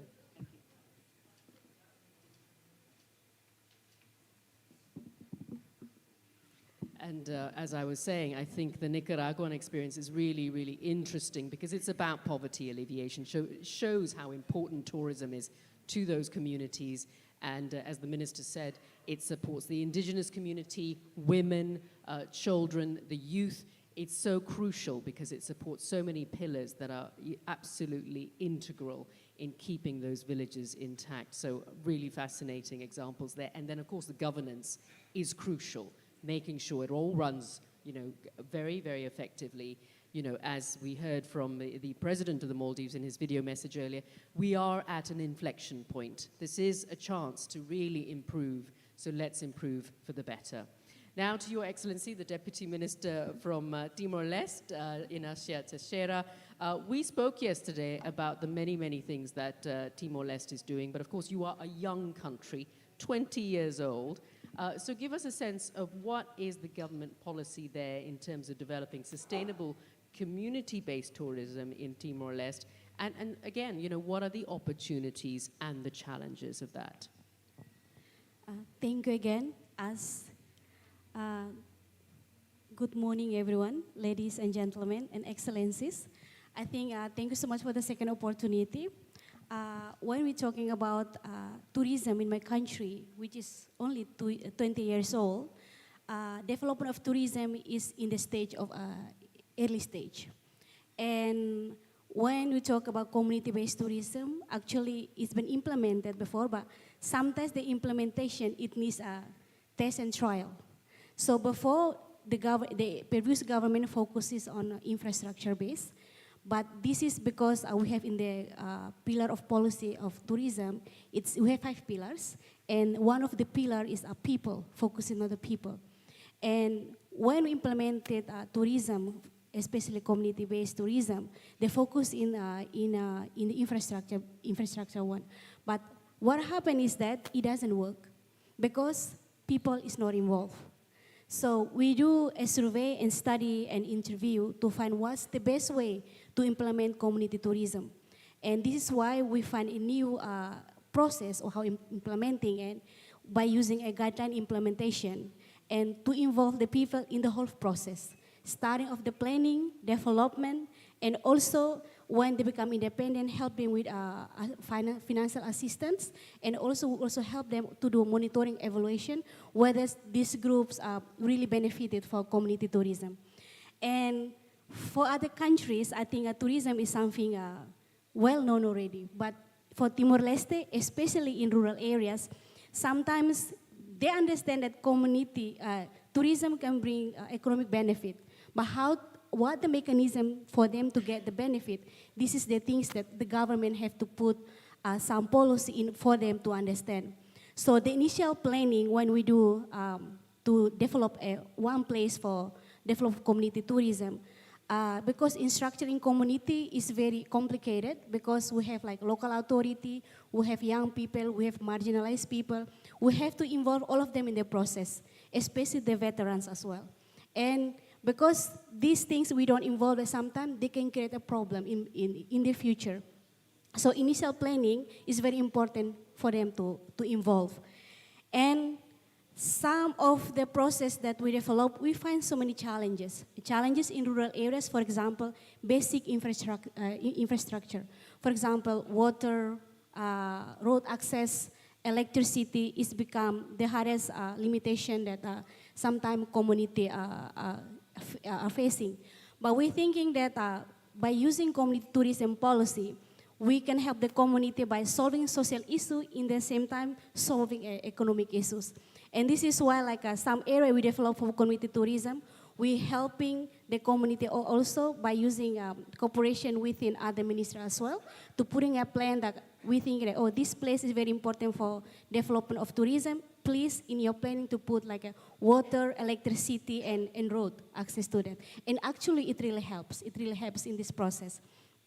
And another challenges is human resource challenges, especially because tourism is a business industry and it's a private sector industry. And we're thinking that sometimes know how to do the business is also challenging. So the government providing a training through a central training for tourism hospitality. For example, culinary training, tour guide training as the beginning for them to get the basic understanding, education of what they're supposed to do when tourists come to visit them. And one of the biggest issue of like as a country that go independent, I think land issue is very huge because like in my country sometimes the law said the land belongs to the state, but actually when in rural areas it's not like that. Like community has their own land, some inherit land, and some like land that belong to people Portuguese. So when you develop a place for tourism, sometimes we have to solve this issue because everyone came to claim it. And the process of solving this, it doesn't take 1 month, 2 months, sometimes a year. And this is a very big problem for us in that. But we're hoping that with the community-based tourism policy that the government is planning, is as a way for us to help the community itself, is a community empowerment, actually, because we can help them to work together to find their own solution, and the government can facilitate with regulation to facilitate funding. But at the end, they're the one that actually center of the process. They're the one actually supposed to be involved in the process as well. And this is that we are doing. And we're hoping that by their owning the process and be part of it, And we believe that they can share the experience when travelers are coming to visit them. And because we also believe that the best part of the country, not in the main town, not in the city. The best part of the country is in the rural areas and in the villages. And we're hoping that by helping the communities to develop this type of tourism, people and travelers can get experience what Timor-Leste are. Thank you. No, really fascinating. I mean, so extraordinary to hear Timor-Leste's example, because as you say, there are so many challenges. You need the infrastructure.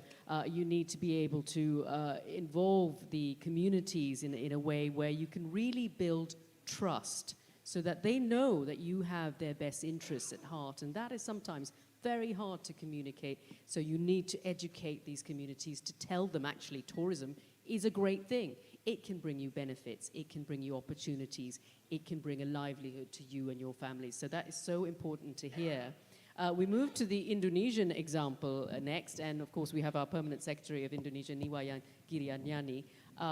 Again, give us a sense of what Indonesia is doing, because of course, you know, we know places like Bali have been open for decades. Indonesia has got a great deal of infrastructure already in place in many of these popular locations. But give us a sense of the kind of community-based tourism initiatives Indonesia is now embarking on post-pandemic. Thank you.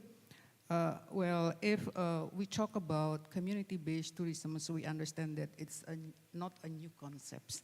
And then in Indonesia case, that our tourism law also it's clearly stated about the aims that the benefit of tourism should be for the community itself. And then our focus shifting from the quantity to quality tourism actually is we discussed it before the pandemic itself, and then the pandemic occurred, and then we are very sure that quality tourism must be our guidance of our priority program instead of talking about the quality. And then in response with the current trend that visitors tend to be to go to the destinations after the COVID, that they will think about, the first one is about the health and safety, and they will think that whether the destination provide all of the procedure for that. They have to be sure that they are safe and healthy in that destination. So what we have done during the pandemic COVID, that we focus on some of our program. One of our program that we call it the CHSE certification, that focus on cleanliness, health, safety, and environmental sustainability certification. So we collaborate with the stakeholder to do that, and we educate also all the stakeholders that we have to focus on this one to prepare the destination, the attraction when the international, whether international tourists or domestic tourists come again or visit again to the attraction, and they are ready with that situation. And as Indonesia consists of more than 80,000 villages all over Indonesia for the smaller structure of the government. And since 2015, our national policy that to increase or to enhance people welfare through the village. The government allocate a budget for each village, and it come up last year that more than 7,000 villages become tourism villages. So I think it's not because because of our ministry, but this is also from the bottom up. Like one village, Nglagaran, I think that's the case of from the bottom up case, that the one Nglagaran is one of the best tourism village awarded by UNWTO. So we affirm that tourism village is one of the best community-based tourism in Indonesia, and we provide several programs for those villages already they are working on to develop its tourisms. We provide assistance, and we collaborate with academia, university to conduct that. And we also have a program that we call it Indonesia Tourism Village Award. This is also the program for educating the villages. And we just started last year. And for this year, we are trying to have like 100 the best tourism villages among those now. It's already developed. Yeah. Well, that's wonderful to hear. I mean, Indonesia, as you say, it's got a very established tourism sector, and it's no big surprise that, of course, out of those 7,000 villages that are open for tourism, you have amongst the winners of the UNWTO Best Village. And hopefully you get a chance to see some of the videos. If you don't, go download it. It's extraordinary to see the number of villages that the UNWTO has recognized as having best practices through a whole series of criteria that they were based on. So really, really fascinating. Well, let's move on to the Gambian perspective now, and we can go to Abubakar Kamara.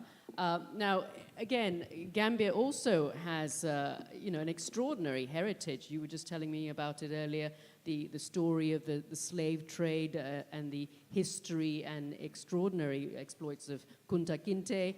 I'm sure you all are familiar with this. But tell us a little bit about how Gambia is trying to develop its community-based tourism. Thank you so much. I believe it should be on. Yes, it's on. Thank you very much. It's good to be in Maldives. Good afternoon, Assalamu alaikum to the people of Maldives, starting from the Honorable Minister of Tourism, distinguished UNWTO delegates, members of the Tourism Travel Trade, global tourism stakeholders here present, members of the Diplomatic Corps. I bring you warm greetings from the Republic of the Gambia, the smiling coast of Africa. Well, tourism in the Gambia started by accident. When you tell people that tourism in the Gambia started by accident, they start wondering. Well, the reason is been,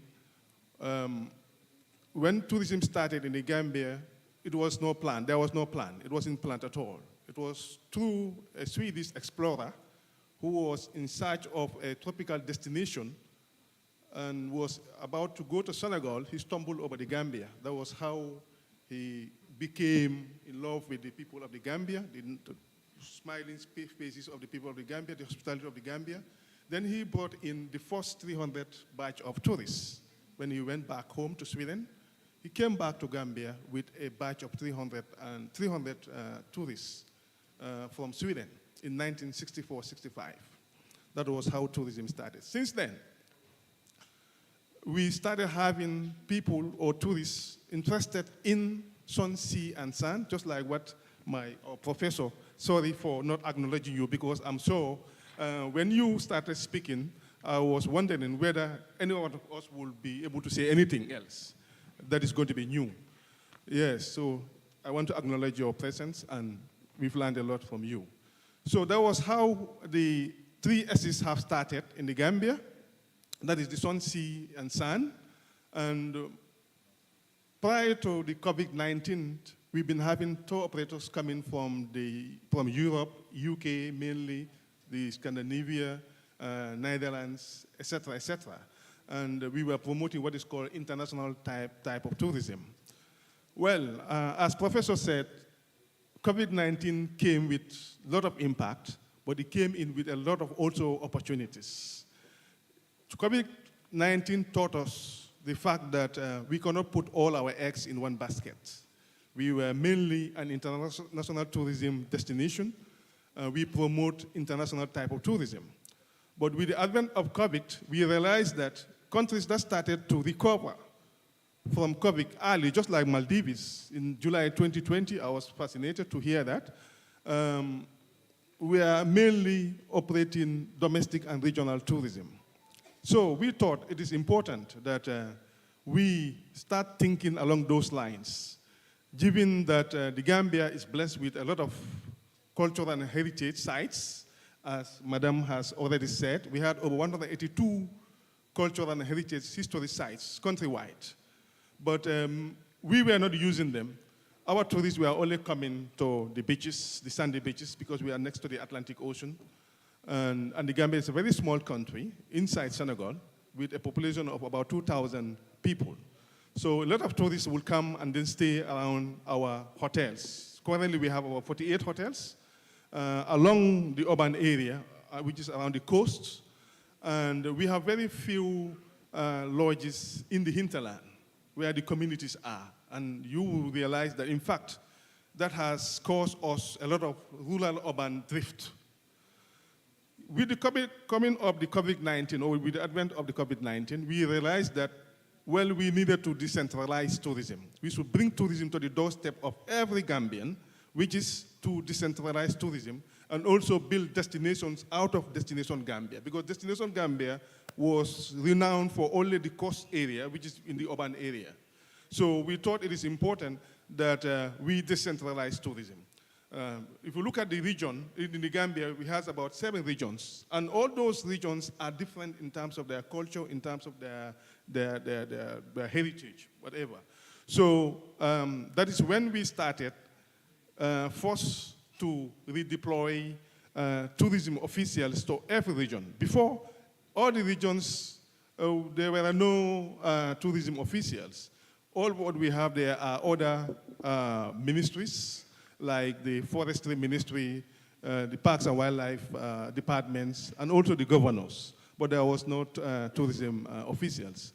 Realizing that we needed to develop our regional tourism, that is the reason why we decided to deploy tourism officials to all the regions to take stock of what all the regions have in terms of their culture and heritage, in terms of their nature and parks, and now using those cultural and heritage sites, which are by nature our assets, to transform them into tourism products that are consumable by tourists. I mean, apart from that as well, we have the Gambia Tourism and Hospitality Institute, which is the training institution in the Gambia, which was also located within the urban areas. Now, the school also decided to decentralize because we are all under the same ministry.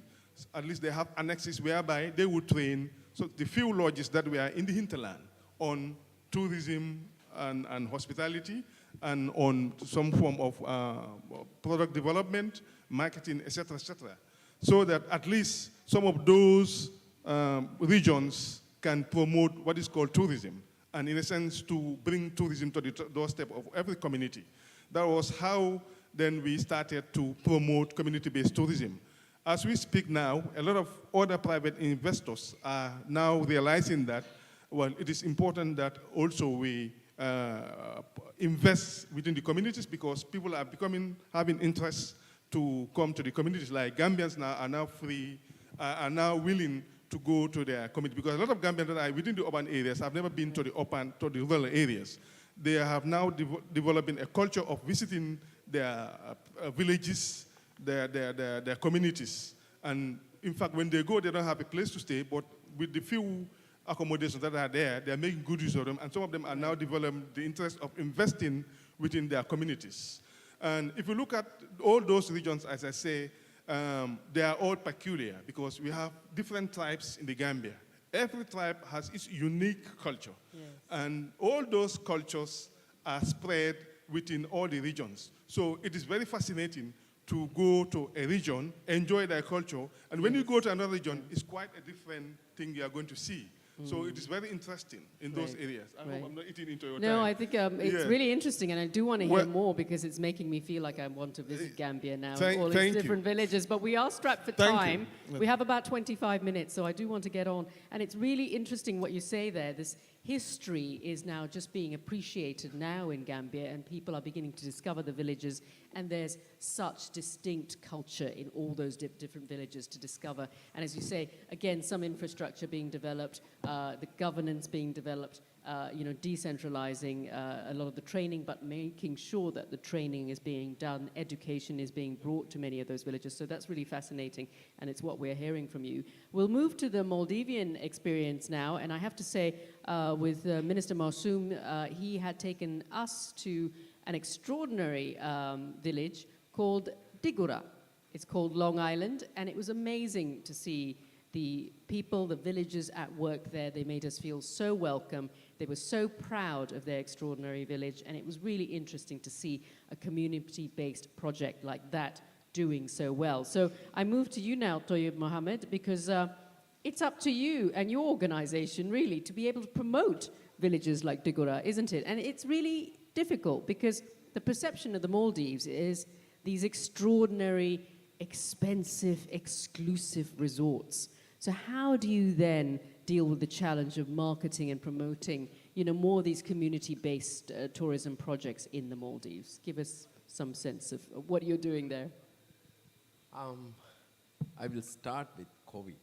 It has taught us to be resilient and working together. And part of the community-based tourism is working together as well. So as you were right, we are known as the most luxury premium destination, while at the same time we have the community-based tourism as well. How do we differentiate it? How do we go about it? And how do we manage to promote it? It's, yes, our biggest and my biggest challenge. Some of the community-based tourism owners are not happy with us. The luxury brands are not happy with us. So we have to, but we are trying to make a way forward with marketing Maldives as a destination. It involves the most luxury brands, and there's something for everyone. In fact, one of the pioneers, I think it was on this stage, Chairman Manik said, there's something for everybody in the world in the Maldives. So that's what the Maldives is. It's very unique, yes. And now, especially after the COVID, there are findings that people are traveling for experiences. People are not strictly going for lying on a beach alone.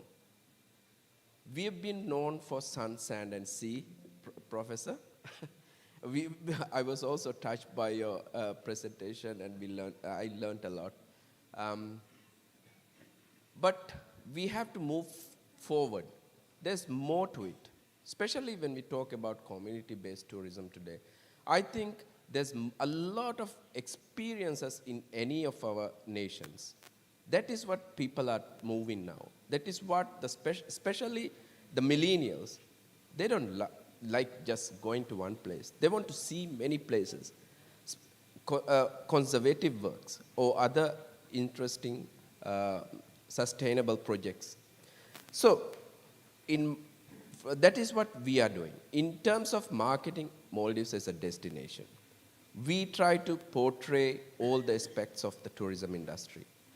The tourist resorts, guest houses, liveaboards, and the hotels. And now, recently, the homestays, which is in a very infant stage. But how we do it is tell the story of Maldives. It's a lot of stories people want to look into, listen to. Why Maldives being in the top of the chart or in people's mind during the COVID is we never stopped marketing. We in fact doubled our effort. It was our leadership, the government of Maldives listened to us and spent and didn't cut our budget. In fact, other corporations' budget were cut down, but they doubled our budget. And that made us, that is one aspect, definitely, on top of the people's mind. We tried to showcase Maldives, the palm leaves swinging, they can see it always. The soft breezes, the local people, the local cuisines, the local culture, where people are going fishing. So when we talk about, again, marketing that, community-based tourism, we try to showcase these aspects of our culture. There's so much. In fact, Maldivian community-based tourism was developed by locals. But it's very recent, 14 or so years, and then we have started promoting or giving a lot of emphasis on their stories in the last 3 or 4 years. So, but still, there's so much to tell, but we have a little avenues to do. But as we try to incorporate those in our global campaigns with CNN, BBC, and with all the major campaigns, be it outdoors, bringing in fam groups, or any other thing, we try to cover all aspects of that. Liverboards is definitely one, but the community-based tourism, as we say, there's so much, and again, when we talk about the COVID, which is very recent, we learned something very interesting. A lot of parks started popping up in Maldives. And that is something very, very unique, very beautiful, and very sustainable as well, where the community took care of it and showing something to the world and to the local communities as well. The local islands, unlike the other countries, our biggest challenge, the second challenge, the first was distinguishing all these products. The second challenge is our connections, the transport. So in terms of getting the overseas tourists to Maldives, the connectivity plays a bigger role. And COVID has taught us that as well. We started working with a lot of airlines, a lot of the service providers. And of course, all these has been done together with the industry partners, the private sector, the community. That is what I meant by working together. And when I go back to the challenge of transport, our islands are so scattered. Although we did take care of that slogan of safe haven during the COVID, one island, one resort, and it's so scattered, it's a challenge as well. Supposing you might want to go to that island again, to Digura, when do we have that? Nowadays, certain islands have really good connections with ferry connectivity. But imagine going to the north or south, there are such a beautiful islands there. But the connectivity, you don't know how to get in as a tourist, but those are the challenges. Again, the community-based tourism has started very recently, getting to there. But still, there's so much eco parks, and also one more example I will give you. By portraying or showcasing these community-based, like, for instance, whale shark points, the recently popular tiger shark point in Fuammula. It was done by the private sector, mostly. But we tried to come in and help, and we are also taking that advantage now, that becomes a selling point for Maldives, the tiger shark, the whale sharks, and all these manta points, and all these things becomes a avenue for the tourists to go to those communities. And that gives them indirect and direct benefit to the society. Right. I mean, it's amazing to hear that a place like the Maldives, which of course represents the sunnier side of life, still needs help in terms of promoting itself and promoting all of those different elements of its attractions, not just sun, sea and sand, but beyond that, the communities, the actual eco parks and everything else that comes with it. So really extraordinary to hear your examples there. And now I can move on to the Executive Director of the UNWTO, Zorica Urošević. We've been hearing from everyone, and actually they've all said quite similar things. This need to educate the local population, the need to train them, the need to actually build up trust so that they know that tourism is actually a great livelihood. It's a great way to actually build appreciation of their culture, their livelihoods, and be able to attract people to those villages. So give us a sense of the kind of capacity, skills, structures, systems that you think, according to the UNWTO, is required for communities to prosper, for their local interests to be protected. Thank you, Sharon Jill, and thank you to everybody. I think that this has been very inspiring. I think that what I wanted to say at the beginning is completely different than what I'm going to say now. I think that to encapsulate what everybody was saying, I think the most important is what tourism can bring as a value to the community, as pride of their own culture and pride of who they are. I think that is certainly for me the most rewarding. Exactly, we need to empower people, we need to build prosperity, we need to build livelihoods, but by doing that, we are as well protecting you are protecting your own environment. I just want to mention that I'm not sure that everybody knows that 5% of the world population, which is many indigenous people, are protecting 80% of the world biodiversity, natural and cultural, because when we speak about biodiversity, we are not only speaking about the nature, we're speaking about the culture. And I think this is very important. I think the guardians of the future of this planet are the people in the community. And this is why the development of this new tourism experience, I would say, just not a product, it's an experience, is so important. Coincidentally, the crisis has created really a change in our lifestyles and desires where we want to go, where we want to travel, and what we want to discover. So there is definitely a great opportunity for that.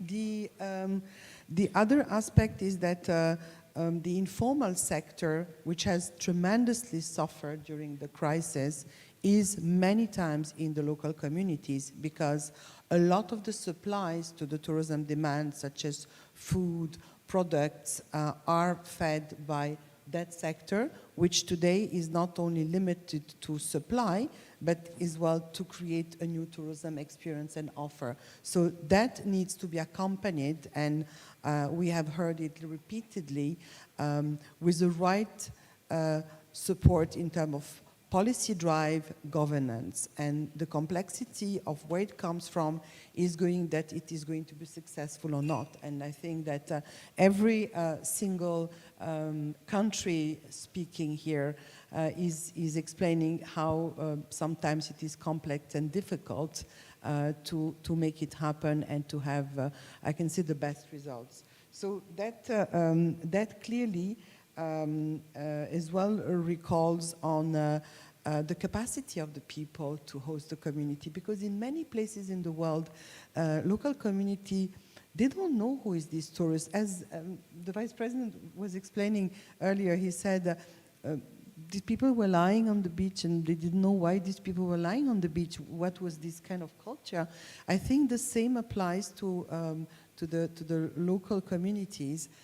They don't know how other cultures live. They don't know as well that these people have maybe worked 2 years to save the money to go and come discover your country. So there is maybe a need as well to better empower on who are these people. Maybe one way to do that would be through youth encounters. Maybe youth encounters could educate mutual understanding why people are coming to visit a place and how much efforts, how much they have dreamt of going there. So when you welcome them, maybe you need to understand them better. It's not your fault, you don't know, but maybe through use, it's an opportunity. And then, not only use, I think that the intergenerational model at the community level has a lot to offer. And that is, well, recalling what Professor Jafari was mentioning, I think slow tourism is maybe a great offer to respond. We, the Secretary General has a passion for community tourism and for rural tourism, because he believes that this is where we have the source of the future. And therefore, we have developed the best tourism villages, which is not just a prize giving. Behind that, there is very solid and policy and development indicators, which are the recipe for success, which we utilize. Now, while evaluating the villages and the criteria we have with the panel of experts, which are totally outside UNWTO from various fora, international, local, not only tourism as well, we are providing the capacity as well. The next step is to provide the capacity to national authorities, to destinations, to better improve the community-based tourism development, because it is definitely an important economic diversification. I think I will stop there. No, that's great. I mean, it was really interesting to hear. And in fact, we'll get to play a video of that, the UNWTO Best Villages at the end of our session, because it's really interesting to see how these villages have done so well in being able to make the villagers feel included and really enjoy themselves. You know, as the professor said earlier, it's all about health and happiness and wellness, and it's crucial that they're protected. So now we move on to the UN coordinator for the Maldives, Catherine Haswell. Now, what's interesting as well, we've heard from everyone here about how important it is to include the indigenous community, the youth, and the women. And I'm really interested to hear from you how, in your experience, how crucial it is to protect those vulnerable communities so that they can stay in their villages, feel empowered, and still be able to give back. So give us a sense of what you've been doing in terms of helping with that. Thank you very much. Salam alaikum to my esteemed panel members, excellencies, to all my old friends in the room and all my new friends in the room. It's absolutely lovely to be with you here today. If I could just say, Professor Jafari, I might take a guess that the fourth S for the Maldives might be spice. It's a national pride for Chile here to see how much you can stand in your curry. So I think it's sun, sand, surf, and spice. Do I have the Maldivian support in the room? Thank you, my friends. We'll add this to the new criteria, Prof. Thank you so much, Ranti. It's a fantastic opportunity to be with you today. And I just wanted for a second just recall two things about where does tourism fit in the picture. Remember, and as I feel very much today that I'm almost sitting in a room, it's very United Nations, actually. I have my dear colleagues, excellencies, representatives of member states. I have dear ministers, friends from all over the world. One of the key reasons why we travel is part of our fascination of our shared humanity. And how do we live? How do our friends live in Sri Lanka next door? How do our dear friends in Bangladesh live a little bit further away? How are our friends in the Pacific and their experience of living in a small island state, how are they doing things? How does it differ from us? And recalling that member states adopted a resolution, a universal agenda called the 2030 Agenda for Sustainable Development. And behind this agenda is about ensuring globally that we leave no one behind. And this exactly goes to what Sharanti has said, which is, where are we ensuring that our most vulnerable groups are included? Why is it important? Women represent 50% of our communities. So if we're trying to do anything without women, we're kind of handicapping ourselves in a pretty extraordinary way. My friend from Nicaragua has said to me today, 65% of their population are young people. That is an incredibly young country. And in the Maldives, we have a lot of incredibly young people because our numbers are up to 35. So we have 18 to 35 is officially the criteria for youth. Without these key drivers of economic development, we go nowhere collectively. And unless we're moving collectively, we're always missing so much of our agenda. Tourism for me is very much about a shared humanity, but it is as a tool and a driver of economic development. And without being inclusive development, we're not really going anywhere. So in the Maldives, we got stuck in Male a little bit. My friends in the room will know. And I arrived just in time for COVID to lock us down. So that just made me even more excited about finally being able to get out to visit communities outside of the Maldives. And I just wanted to say to my Gambian brother, there's some synchronicity here. You talked about the cultural heritage sites, and you have 182 in Gambia. My Maldivian friends know what I'm going to say. I truly believe that every single one of Maldives' 182 inhabited islands has a unique cultural, heritage, community message to sell. I give you some examples and the opportunities. When I was very lucky to travel with some friends in the room to Diggaru. Diggaru? Not Diggura. Easy to confuse, so I learned. There, the economic driver of the community is a national dish of incredible pride, which is called rihakuru. And unless you've tried Diggaru's rihakuru, you have not tried rihakuru in the Maldives.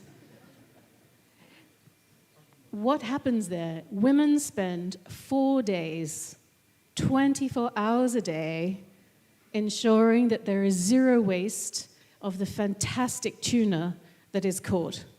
From head to tail, there is zero waste. I'm Australian, I will tell you that Vegemite is our national dish, but I have to tell you that rihakuru is on a whole other plane. This becomes the most flavoursome. My Japanese colleagues will know the concept of umami. It's a whole other flavour, and it flavours the entire dish. Women are single-handedly responsible for one of these key economic drivers of the country. Everything you're eating in a Maldivian dish while you're hosted by this lovely country, you're eating rihakuru. It's probably in the base of all of your soups and curries.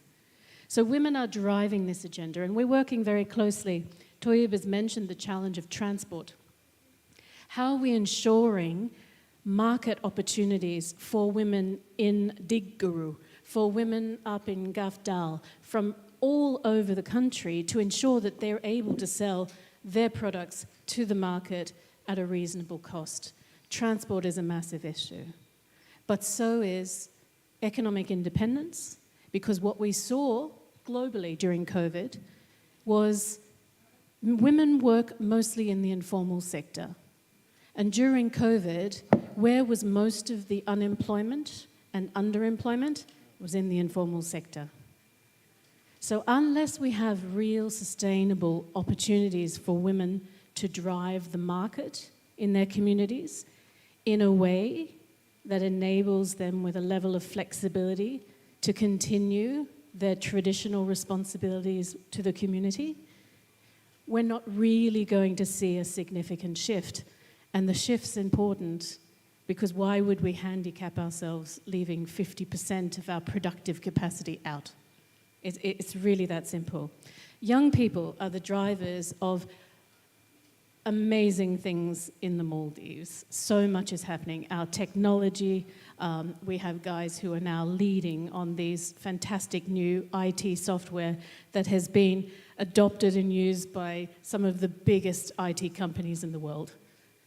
So there is so much happening, and what we need to do is find opportunities for those young people. Traditionally, we have had young people moving to resorts. As the ministers mentioned to you, it's been very much the pioneers in the room, that it has been one island, one resort concept in the Maldives. But that's the story. We have the secret Maldives experience that many people don't know, and that's Toyib's challenge. This is the life I live in the Maldives. The secret Maldives, the culture, the incredible music, the incredible handcrafts, and there is so much that's going on, and there are the activities where we're working very closely with the government. The minister mentioned to you about diversification of tourism in the Maldives. Where does that come from? It comes from an acknowledgement that COVID-19 and the global pandemic has a special shock to a country like the Maldives, where 3/4 of the economy is driven by tourism. So the president launched an initiative where we would drive agriculture and fisheries up to 5% of the economy. And this is not disrespecting the value and incredible contribution of tourism, but it's to build in that resilience that we know we are going to need in the future. So I think this is one of the most important things. In terms of building resilience, we're building the future. I was so struck by Minister Anasha's reference to the very detailed, well-thought-out national plan for how does tourism contribute. How much is too much? And what does new tourism look like? And who is benefiting from that tourism as we're moving forward? Thank you so much. No, that was wonderful. Thank you. I was so inspired by so many of the things you said, but particularly now I'm just obsessed with this idea, as I'm sure you all are, about trying Rihat Guru and understanding the secret Maldives, which we shall go and ask Toyib about afterwards. Now, unfortunately, we have almost run out of time, but I am going to end with Liz Ortiguera, CEO of PATA, because we just have a few more minutes left in our session. But Liz, it's really extraordinary, and I know personally that you have been involved in local communities in a deep, deep way over many decades. Not only is your role as a CEO of PATA, but you have a direct personal experience organizing, leading a community-based tourism CSR, as well as education trips. And as we've been talking about, education training is key. And this is part of your personal charity effort. So can you share some of your experience with us? Oh, thank you, Sharanjeet. And yes, community building has been close to my heart for many years. And most of my career has been with multinational corporations. And I do want to touch on that as well. So the role that I've played prior to PATA, for many years I supported and I'm on the board of a community building organization, the largest one in the Philippines. And I'll point out, what does it mean to be community building? Yes, they build houses that are, typhoon resistant and constructed well for the poor. But even more importantly, community building is about, is it a healthy community? They flush out the corruption, they flush out the crime, they make sure that there are good livelihoods, they make sure that, people are, they have good food sources, they have good infrastructure. And so all of those elements are important. And I'd say when it comes to travel, since, my esteemed government colleagues here and have lent their voices, maybe since PATA is a combination of public and private, I'll say that there is a role for enterprise. Because it is a big and challenging job, how do you enable these more remote, lower infrastructure communities to be ready for travel and represent themselves proudly and in a really healthy way? When I was working with a multinational, I was able to work in my personal time with this community building organization. And one of the areas of travel that I would love to add onto your list is education travel. And so I was able to lead corporates from big, corporate banks, American Express, Credit Suisse, Deutsche Bank, take them on CSR visits into these communities, and they were able to interact with the local social enterprises. And one of the important things that that enterprises can do is impart their knowledge. Because imagine, being a startup founder in a well-educated, developed community is already hard. Can you imagine being a farmer or trying to produce a local, with pride, a local product and market it, package it properly, market, food products that are developed from the local community? This is really challenging. And sometimes they have no money, no budget. So I think that there's a lot that enterprises can do, and I'm really heartened in this role as PATA. I'm in discussions with several global companies that are interested in supporting micro businesses and small businesses. They do want to extend a hand, whether it's teaching them digital marketing skills, teaching them how to interact with international clients, things that we might know because of the benefit of our education and being in more developed communities, but they might not know that they can use Google Translate or that they can get on the map, so that travelers can find them. So there are these important skills that we need to enable these micro businesses and small businesses with. And I do think that it's not just up to the governments; it's also up to enterprises to help. Yeah, no, well said, absolutely. And I think that kind of brings us to an end of our session, because I have run out of time, and as Professor Jaffa pointed out, I'm a really strict timekeeper. We have gone 5 minutes over. But, it's really so interesting to hear how, again, this idea, working with enterprises, Liz, as you said, and Catherine as well, working with all of those different groups that you reach out to, that stakeholders really do need to communicate. This is something we heard from Professor Jafar. You need everyone harmonizing on policies, on ideas, on being able to reach out to people, and the people who need it the most. These are the poor. And it was so interesting from the Minister of Nicaragua to hear how tourism is really about poverty alleviation. It's helping the poor. It's helping these vulnerable communities. But it's also making them feel empowered at the same time, because they are able to show off their amazing culture, their amazing villages, their amazing arts and crafts. And this is something all of us, I'm sure, after 2.5 years of COVID, are so curious to see. So let's get out there and all of us support community-based tourism, micro and small businesses, because there is a world out there that we have yet to visit. Please give a big round of applause to our esteemed panelists. Thank you all. And I did promise the video, so we can end with that. This is the video where the UNWTO, as you mentioned, Zorica, has actually awarded the best villages. So let's have a look at this video and find out where we can go visit next.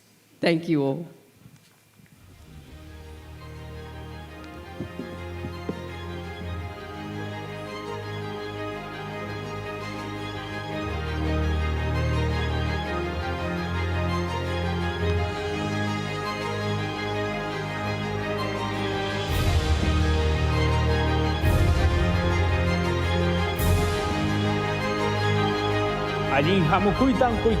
Hepinizi bekliyoruz.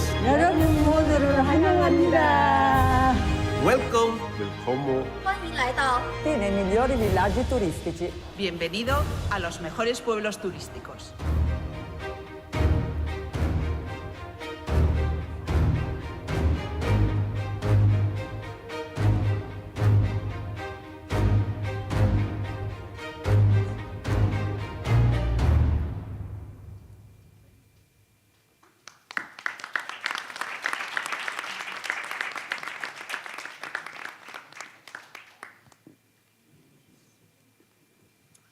Well, thank you once again, ladies and gentlemen. I believe we break for lunch, but I'm not quite sure. Do I hand back to the MC? If not, I'm very happy to let you all go free now. Thank you once again for being such a great audience.